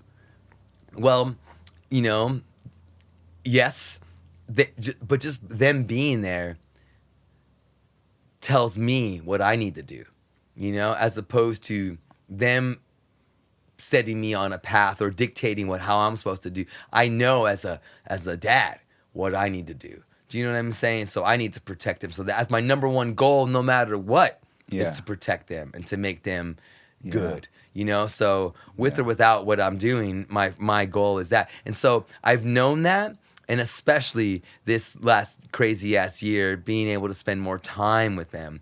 I love that. I love not having to travel. I mean, I love going to festivals and shows, and my favorite part of that, besides the actual watching and the vibes and the energy of the music, is meeting the fans.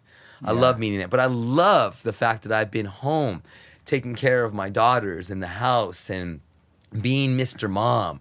Like, I like that. I like that. That almost is more fulfilling, you know? And I've seen that, how close I become with them, you know, now. And I've done a million interviews with musicians, you know, with all this COVID stuff. And what do they say? They fucking love being home with their kids and seeing their 6-month-old, you know, turn 1, you know, and they would normally not be there. You know, they're normally not there for the summer. When the kids have off, that's when you guys are playing European festivals, you know, for months in a row. And you're not there with your kids when they're not going to school. Then you come back for a short period, then they're starting school, and now you're not even with them anymore. So it's like, so these musicians have been able to really spend some time with their families, good and bad. I mean, that can be bad. That can be like, wow, I really hate this person, you know? I need to get out of here. Or I fucking love this person and these people, and this is where I need to be. So it sort of gives you a new perspective as well. I mean, I definitely this whole year has done that for me, just doing my shows on SiriusXM from my house every day. I mean, Wow. it's like cool to see them walk by in the garage and have them say hi on the radio all the time. Like that's cool. That's I like cool. that. I like that better.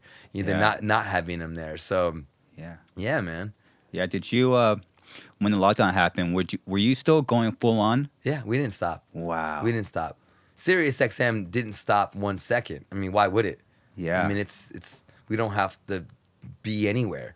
Yeah. We proved that we can do this. Everyone can do this from their homes. Everybody can do this from wherever they're at. Yeah. So we didn't miss a beat. The only thing we missed a beat on was just events and doing stuff, which we would do every year as a company or as just me, myself, as a metal ambassador. But, it was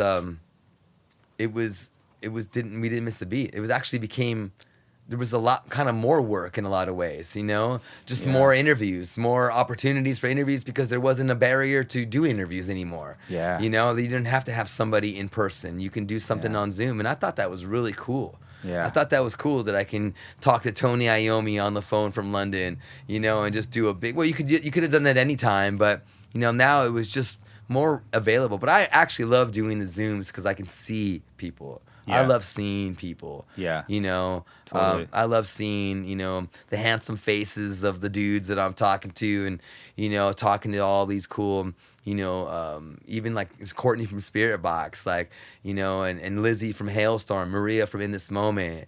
These are some, Zoom interviews that I've done. And it's just so cool to do that. So I like being home, and I know you set up your home here. I've pimped out I have a slither of my garage. I have a little corner where I'm at, and I'm next to the refrigerator and the washer and dryer. Attaboy. And, when the shit's done, you can know because you can hear the beeping when I'm on the radio. Oh, the dryer's fucking done.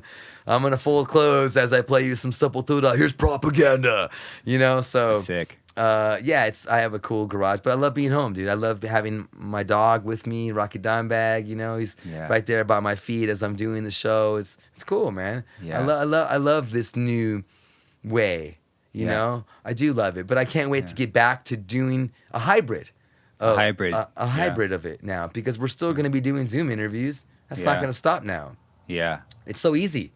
Yeah, it's easy now. And it's easy. It's good quality. It's easy. Yeah. So why not continue to do those, man? So now it's not like, well, wait till he's out in LA and then he's got to get over to Seal Beach and, like that's a lot to ask for these people, Yeah. It's easy to do it this way. Yeah, it's great. So that being said, where do you see the music industry going? Do you see like more like a hybrid? Like maybe it's not so much this is Zoom and that's it, and not so much just this in-person interview, maybe like a hybrid. Where do you see it going? I feel like it's going to be a mix, a hybrid of all things, not just as an interview, but as a performer, bands and stuff. It's going to be a mix of virtual concerts, real concerts. It's going to be shorter tours. Bands aren't going to want to go out for 5 weeks. They're going to do 2-week runs, now. I know you guys are doing a long one. We have 8-weeker coming up. 8-weeker, yeah. But I feel like bands are going to, choose to maybe not do that long anymore. I feel like it's gonna go it's gonna be a little different. I feel like bands are having to adopt to have different avenues of revenue, merchandise, creative merchandise capsules and seasonal packaging and limited edition merchandise released once a month and shit like that. That's where it's gonna move stuff. Virtual concerts, real concerts, Zoom virtual meet and greets, blah, blah. I mean, it's going to be all sorts of stuff. Yeah, it's going to be a mix, but I think that's good. It's a good thing. I think it's good. I think it just gives us more options. Not everybody can get out to a festival, and leave their family and their work behind, and that they could own businesses, and they're the only people that can fucking run them. So now they can have a concert in their living room and have their family there with them.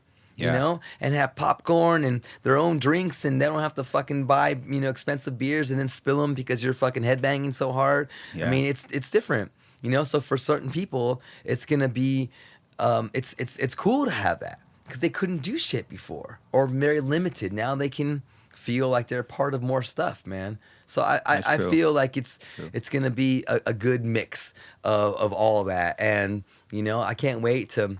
Again, I want to say hi to fans. Like that's my favorite part. Yeah, dude. You know, Same. I'm not gonna be in big smoke circles with fans anymore. like when. Sharing a joint. Yeah, like with 10, 12 all right. strangers. It's all like, right. hey, what's up, dude? I got some weed smoke. All right, man, cool, man. And everyone's like slimy out.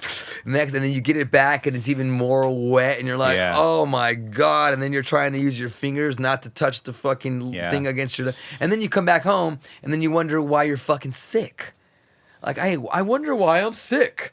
You know, I would get sick from festivals all the time, because I would come back and I would handshake, hug a fucking million people and smoke fucking weed with all these different strangers, drink, fucking share bottles with people and stuff. And I'd be like, yeah, all right. But then I'm like, oh, so that's going to change. Okay, where are you going with that now? Oh, everybody has their own joints. So now, and I say it on the radio, so if you're going to smoke with me, bring your own fucking joint. I'll have my own joint and we'll just smoke together. Yeah. You know what I'm saying? Like, that's what we do now. We just now we just need more weed, which is okay. Yeah, we need more weed. Yeah. Which is not a problem. But I think smoking. I haven't shared a joint with anybody except my wife. I haven't shared a joint with anybody. No, not since all this shit started. Wow. No. Who's it gonna take? I mean, if it's Megan Fox and she's fucking passing me a joint, I'm gonna fucking hit that shit and I'm gonna save it and I'm gonna make it a necklace. Dude, no, I mean, I don't know, but I don't know. My sister, I would share a joint, but even my sister and I were kind of weirded out by it. Wow. Now my sister and I, and she's a big stoner, and I would share a joint with her, but even we are having our own joints. So I think that's gonna be a new rule. I'm a fist bumper. Because I would shake a lot of hands. Yeah. Like you. Mm-hmm. I think I would make myself more publicly available than I think you would at a concert. I think you have your meet and greet and people wait in line to see you guys, and then you go backstage and then you do your show. Yeah. I like to walk around. And walk around the festival and say hi, and make myself available to say hi, to take pictures with people and to say thank you for listening to SiriusXM. Yeah, So I do that a lot, and I love doing that. And I would shake fucking everybody's hands and hug every fucking sweaty dude that would hug me, and I would hug them all. I don't give a fuck. People would fucking kiss me on my cheek. I'd hold their sweaty asses. I don't care. But now I'll still. Hugging, I'm still open to hugging. I'm probably going to fist bump a lot of people now. I don't know, man. Natural, it's tough, huh? Yeah, just because, dude. I mean, I've always been a germy fucking kind of a guy, but I've always tried to not let it affect it. And then just as soon as I was done with hanging out, I would go to a bathroom and just wash my hands. So when I'm at those festivals, I would make sure to wash my hands more than I would ever wash my hands ever in life. But I think fist bumping is gonna do it. Yeah, and I don't know if that's what I'm gonna try to do. I hope that it's. But I've seen people already extend their hands a lot now. Yeah. More. It's going slowly. Yep. Yeah, people are just kind of going back to I don't give a fuck. I'm double vaccinated, and even when I posted that first video, man, a lot of views and a lot of fucking negative comments. Wow, so many people care about what I fucking put in my body. It's weird. So crazy. But I understand that we do have a fan base that is, on that side as well. But the thing that I say is that we're all rock fans. Let's take care of each other.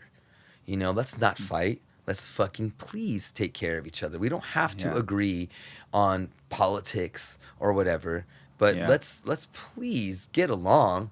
Let's this is our music. This is our peace. I said it before. It's our peaceful room. It's our place to go where we can be fucking cool. Yeah. And I really pushed for that to be the case, and it is. And again, killing them with kindness is what you need to do. But just that vaccination video is like, wow, that's a lot of, or just anything, it's been very hypersensitive these last few years, and it's been crazy to see all that, man. It's been insane to see how easy hate can come out of people. But that's why, again, I've always then it even makes me more want to be positive because of so much shit that's happening that's fucking bad. Then it's like, well, am I gonna add to that, or am I gonna fucking try to help somehow? Yeah. And I'm not gonna convince people, of whatever belief. It could be a band or a viewpoint. But I just let's just fucking be cool. Let's be cool. Yeah. Let's be cool. So. So I think that's it there too. But yeah, I feel like for me, I'm gonna try to fist bump. I'm gonna just try to, be more aware and just, But again, dude, I would get sick from these cruises, these festivals. I would always come back sick, and it was just part of it. It's part of part of it. Yeah, it would be part of the afterwards. Don't you get sick from coming back from festivals and stuff, or? Not that much, or I've been very fortunate throughout my whole career. I don't really get sick. Ah, dude. I got a strong immune system. You got to Very hug lucky. more fucking sweaty dudes and stuff. Dude, I've been hugging a lot of sweaty guys, man. Well, you got to hug some more. Come on, Garza. You're not getting enough of those freaking good bacteria. Well, I got 8 weeks coming up. I'm looking forward to a lot. Man, I a lot can't of wait hugs. to see that show and Ginger and. That's been great. Oh, dude, I'm pumped. so proud of Alex and for all the Mexicanos, man. Like, you score one for the team. You know what I'm saying? I'm so proud of you, Alex, man. So, yeah, they met at my fucking Taco Metal party. Did they? Yeah. Oh shit. That's why she didn't fucking hang out with us inside the party. She was on the RV with freaking your boy. Where's fucking Tatiana? Where's Tatiana? Hey, where's? Because Ginger performed at my studios. We did a big taco metal party with alien weaponry and Ginger. The line. Those. Oh, I love both those, man. The line went around the fucking building, and people were just fucking going crazy to be there. And Tatiana was so awesome and so cool. Sweetheart. And love her. And and I was, where's Tatiana? And she was with Alex outside. Why didn't it come in? Alex, you should have came in with her, dude. That way she would have been around us more. Damn it. But so that was but that's where it all happened right there. So Man, Jose bringing love together. yeah, I'm fucking matchmaker, metal matchmaker, dude. Matchmaker, sweaty hugs. I mean, the whole nine. I've always had this idea of doing like a metal dating show or something cool where, rock fans can meet other rock fans, because that's the most powerful thing. If you're with a girl or a dude that doesn't like your music, that's fucking awful. Yeah. That's awful. Yeah. As hot or as handsome as that person is. Yeah, it's tough. It's fucking awful. Imagine being excited to go to something and you're like, you just go with your friends. Yeah, it's tough. Like, I want to experience this with you, my partner, my life partner. Like, let's experience this shit together. Yeah. I fucking would never, ever, ever, ever, ever, ever, ever, ever, ever, ever, ever be with a person that did not love metal music. Melissa loves metal, but she loves hip hop. And, 90s R&B stuff. She loves all that. Yeah. But Selena, we love Selena. But, I mean, she loves Deftones, System of a Down, Seven Dust, Korn, Slipknot, Lamb of God. Like, these are Suicide Silence. These are bands that she loves. And this is like shit we get to experience, and I can't even imagine. But going back to the dating show, I think it would be really cool to use the SiriusXM platform to help bring that together, to help do something cool. I don't know how, if it's a game show, it'd have to be visual though, so there's Zoom, there you go. But yeah, I'd love to do that, because I think that more people should link up together, and and it could be some chick from Maine ends up moving to fucking Portland to hang out with. You meet somebody, work it out, and that person will move maybe. Who knows, man? So never know, right? I don't know, but I just think being with the right person that loves your music is so important, especially if you're someone that loves it yourself as much. Pretty important, man. I couldn't be with the person. I know. It would be fake. It would be fake. Yeah. It might just be because she's Megan Fox or something. You know what I mean? Yeah. If Megan Fox, but she even likes rock. She's the rocker, so she would be okay for me. Yeah. And that fakeness will manifest at some point. It's like, oh shit, you can't. Well, if she ever says, "Oh, Pantera sucks," then even if it's Megan Fox, I'd be like, I don't know, girl. I don't know. Man. I don't know if I can handle this. But I'd hang with her for a few weeks though. Yeah. I always tell Melissa, can Megan Fox be my one pass, please? So Machine Gun Kelly, he's a badass, dude. Great guy, huh? He's cool, man. I smoked out with him watching Korn. Yeah. We were watching Korn at it was in Florida, festival. I think it was Fort Rock or something, and we were up in the front, like in the barricade sort of section, like toward the side, you know, and we were smoking. I was like, "Hey, you want to smoke weed?" He was like, "Yeah, man." I was like, "Oh fuck, all right, this is kind of cool." Yeah. He gave me his number and shit too. I Right. was like, "Oh fuck, Yeah. this is pretty fucking cool." He's Yeah, great, and yeah. his band's great. AJ, Rook. I mean, they're all really, really cool guys. I don't know the dudes, but you know, I know Stand-up people. guys. I know people hate on MGK for, you know, representing rock music, and he just won the Billboard Rock Artist of the Year award, and people were like, "What? You know what?" Man, you know, again, it's under the umbrella. He's inviting more people to the rock party, you know, directly and indirectly.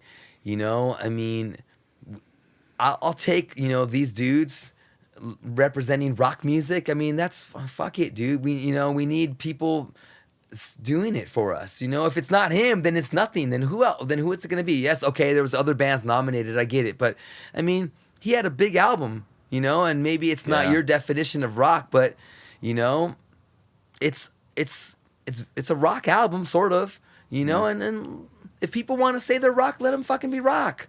You know, let them be rock, man. I don't agree with the whole Rock and Roll Hall of Fame shit.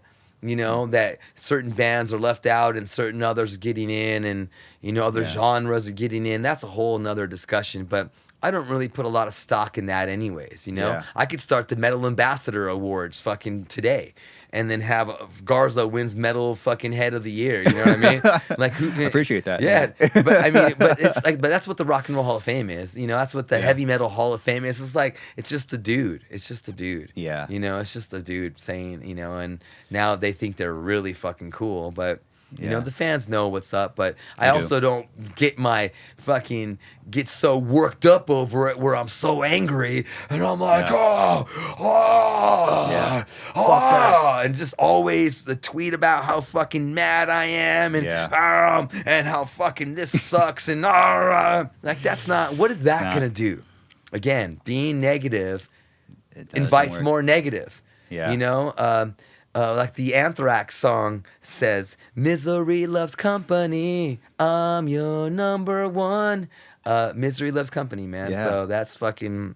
I don't want to. I'm not gonna be in that company, you know. Good, So. man. The only way to combat negative energy is with pure positive. Because there's two energies. You need to, like, that's the only way to combat this is with this.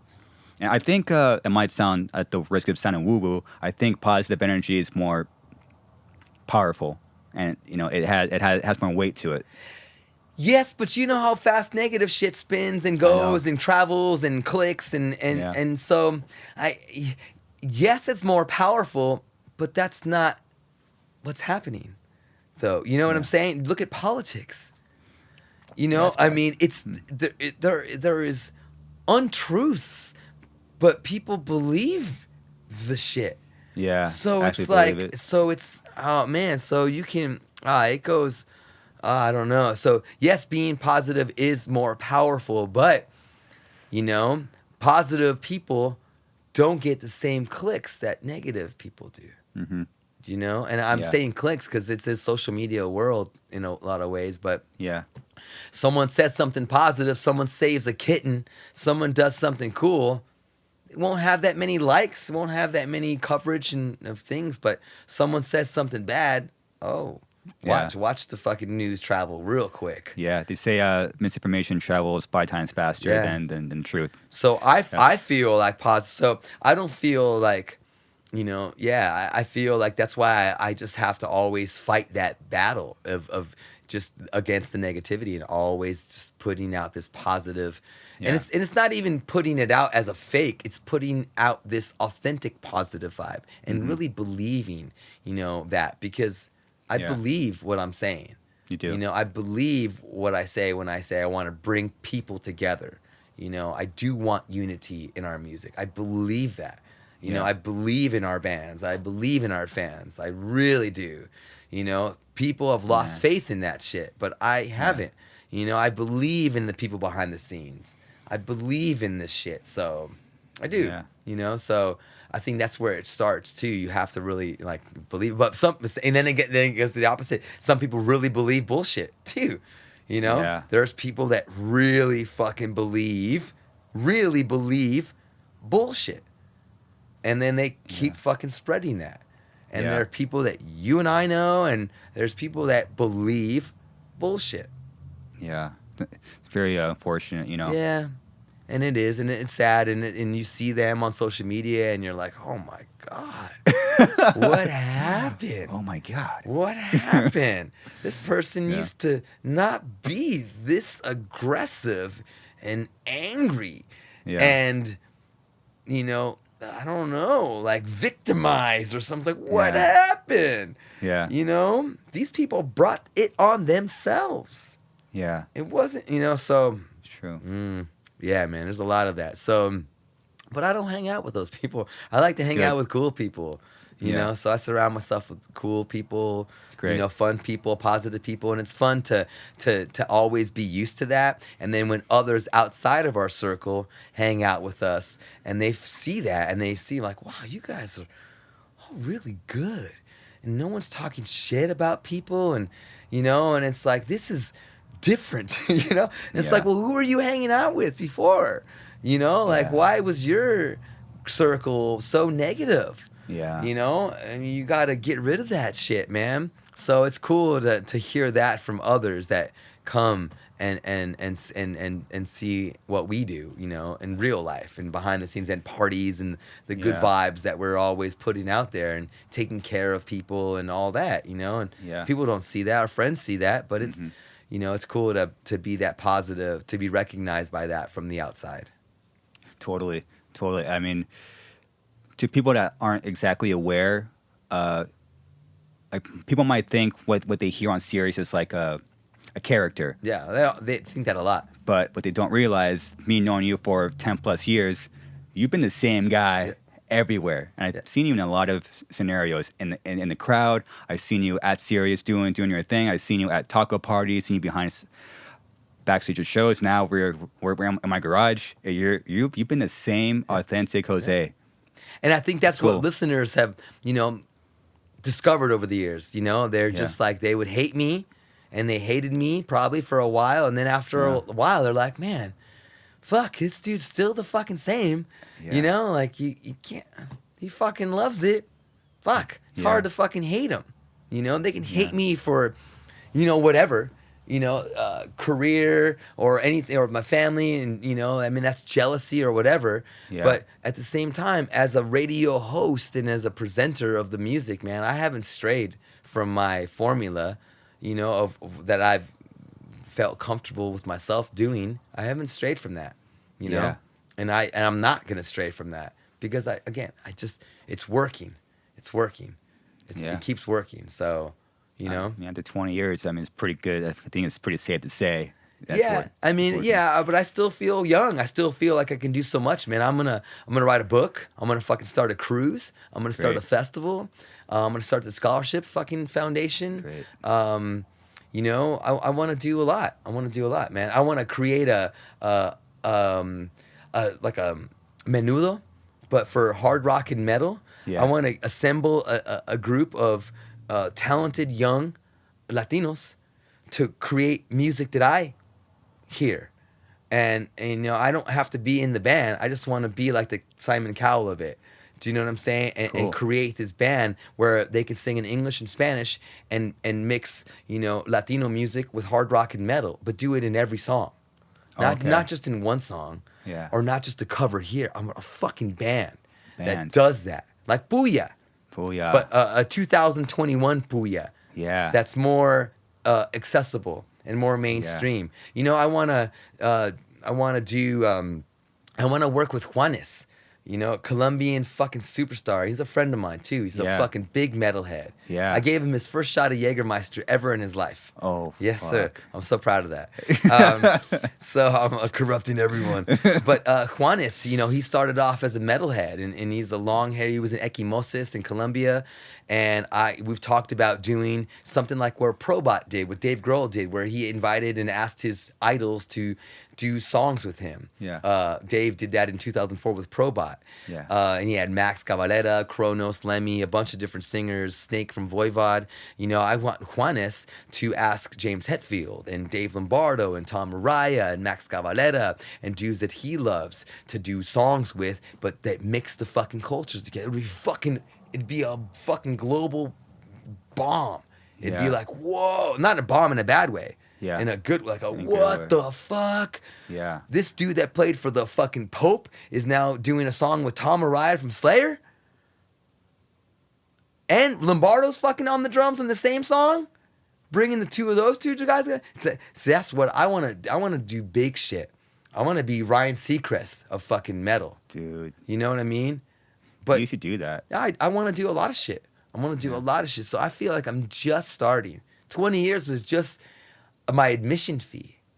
You know? It's crazy how that works, when Yeah. there's something, because I'm going on 20 years as well with Suicide Songs. It's just funny, like that feeling, wait, this is just to get to the, like, start point. Yeah. It's so crazy. Yeah.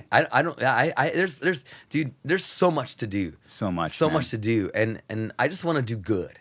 I want to do good. I want to bring smiles to people's faces. I want to do a lot of good.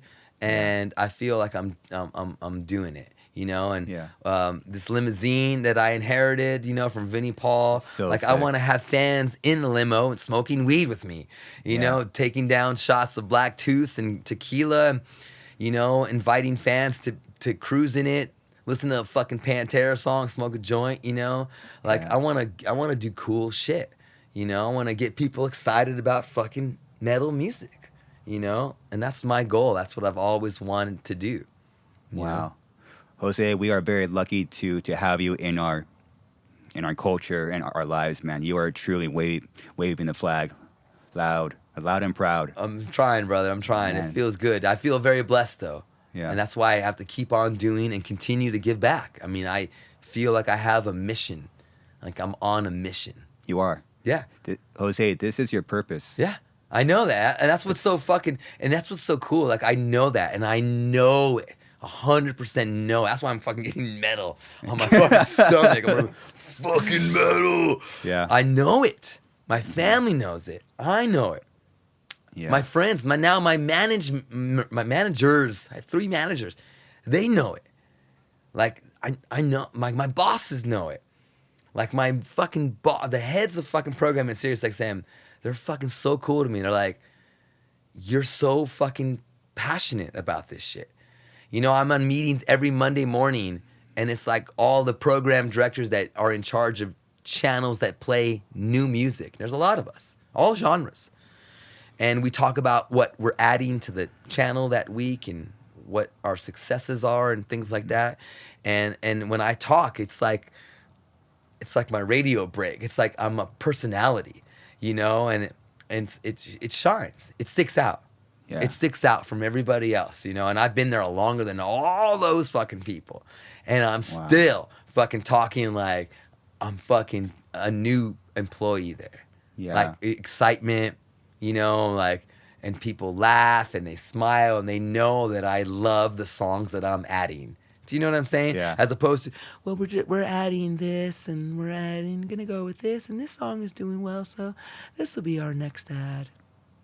All right, well, thanks. Go on to the next person, and I'll be like, oh, man, dude, Fear Factor came out with a new song, and it's so sick. We debuted that, man. Dino did the intro. Everybody was talking about it. There was people in Japan that wanted to subscribe to SiriusXM, and they were pissed that they couldn't. That's freaking pretty cool. And, dude, 12 Foot Ninja, our mates from Australia, they put out a new song. We were the first to play it before anybody. You know, that's how I talk, you know, and people are just like, it stands out. And then my boss is like, you stand out.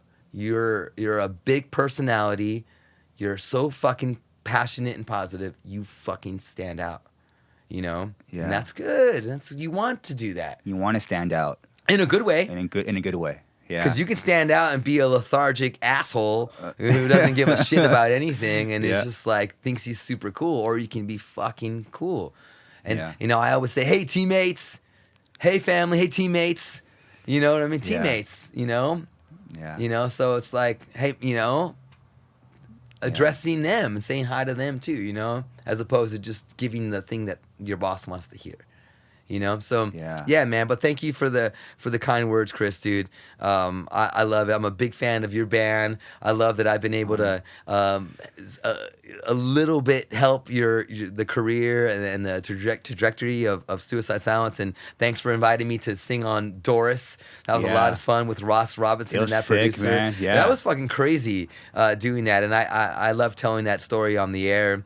And yeah, dude, and asking me to host the Mitch Memorial, that was really, I talked about that the other day too, how hard that was to do. Yeah, that was, you did, I mean, a beyond phenomenal job. And what's even more fascinating about you hosting Mitch's show is that when we were talking about who's going to do, like, we didn't even think, like, it's going to be Jose. Yeah. And that's like an emotional connection that you didn't even try to get with us. And it's always like, Jose has always supported us to where we're going to have him involved with this show. Obviously, it meant like everything to us. It was difficult, Chris, to host a memorial with his family there. It's a sad time. Yeah. It was a sad thing, but it was a concert. Yeah. And it was friends coming in to help. And, are you funny? Are you serious? Are you somber? Are you sad? Or is your level of energy down? How am I supposed to be a host? How do I host this?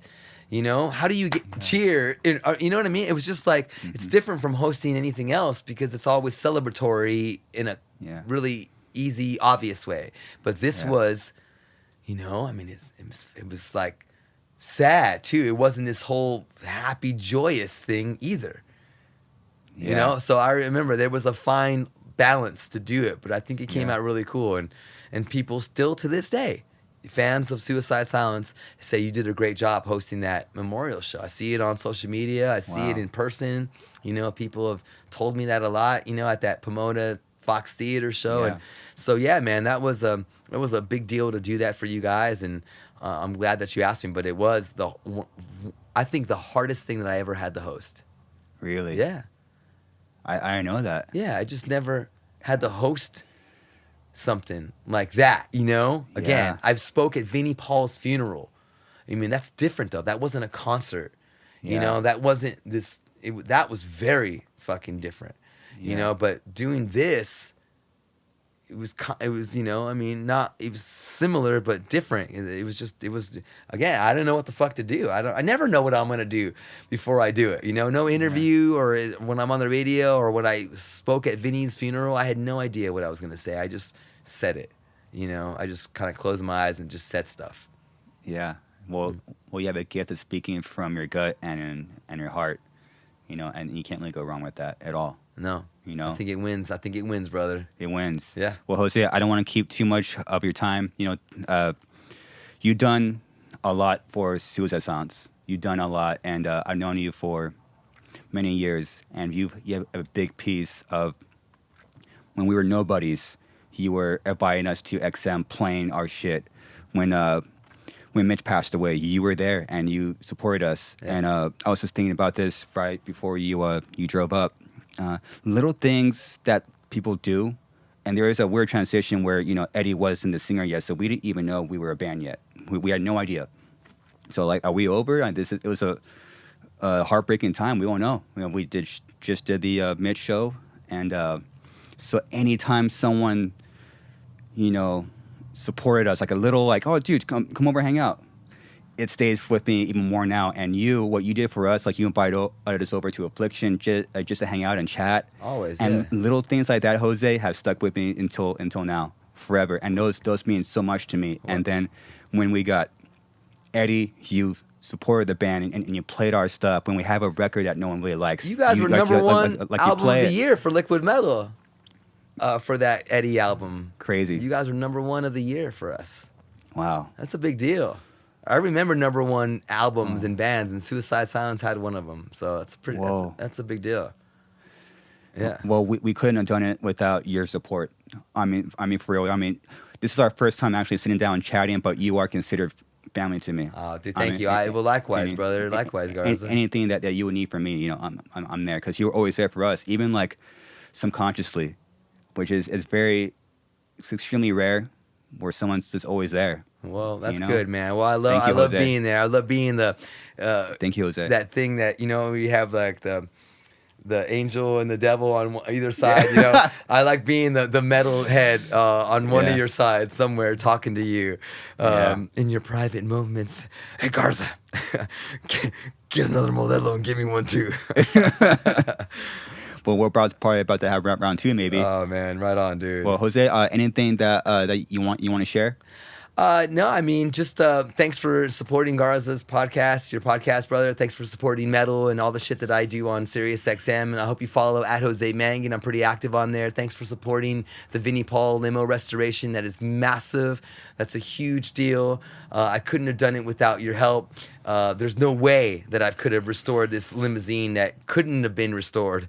You know, but it was this... you know, urge to want to pay tribute to Vinny and Dime. So, yeah, man, just thank you. Thank you for loving metal and for being so cool, man. That's all. Awesome. Jose, thank you again, man. Of course. Everyone, until next time. Later. Fucking A la verga.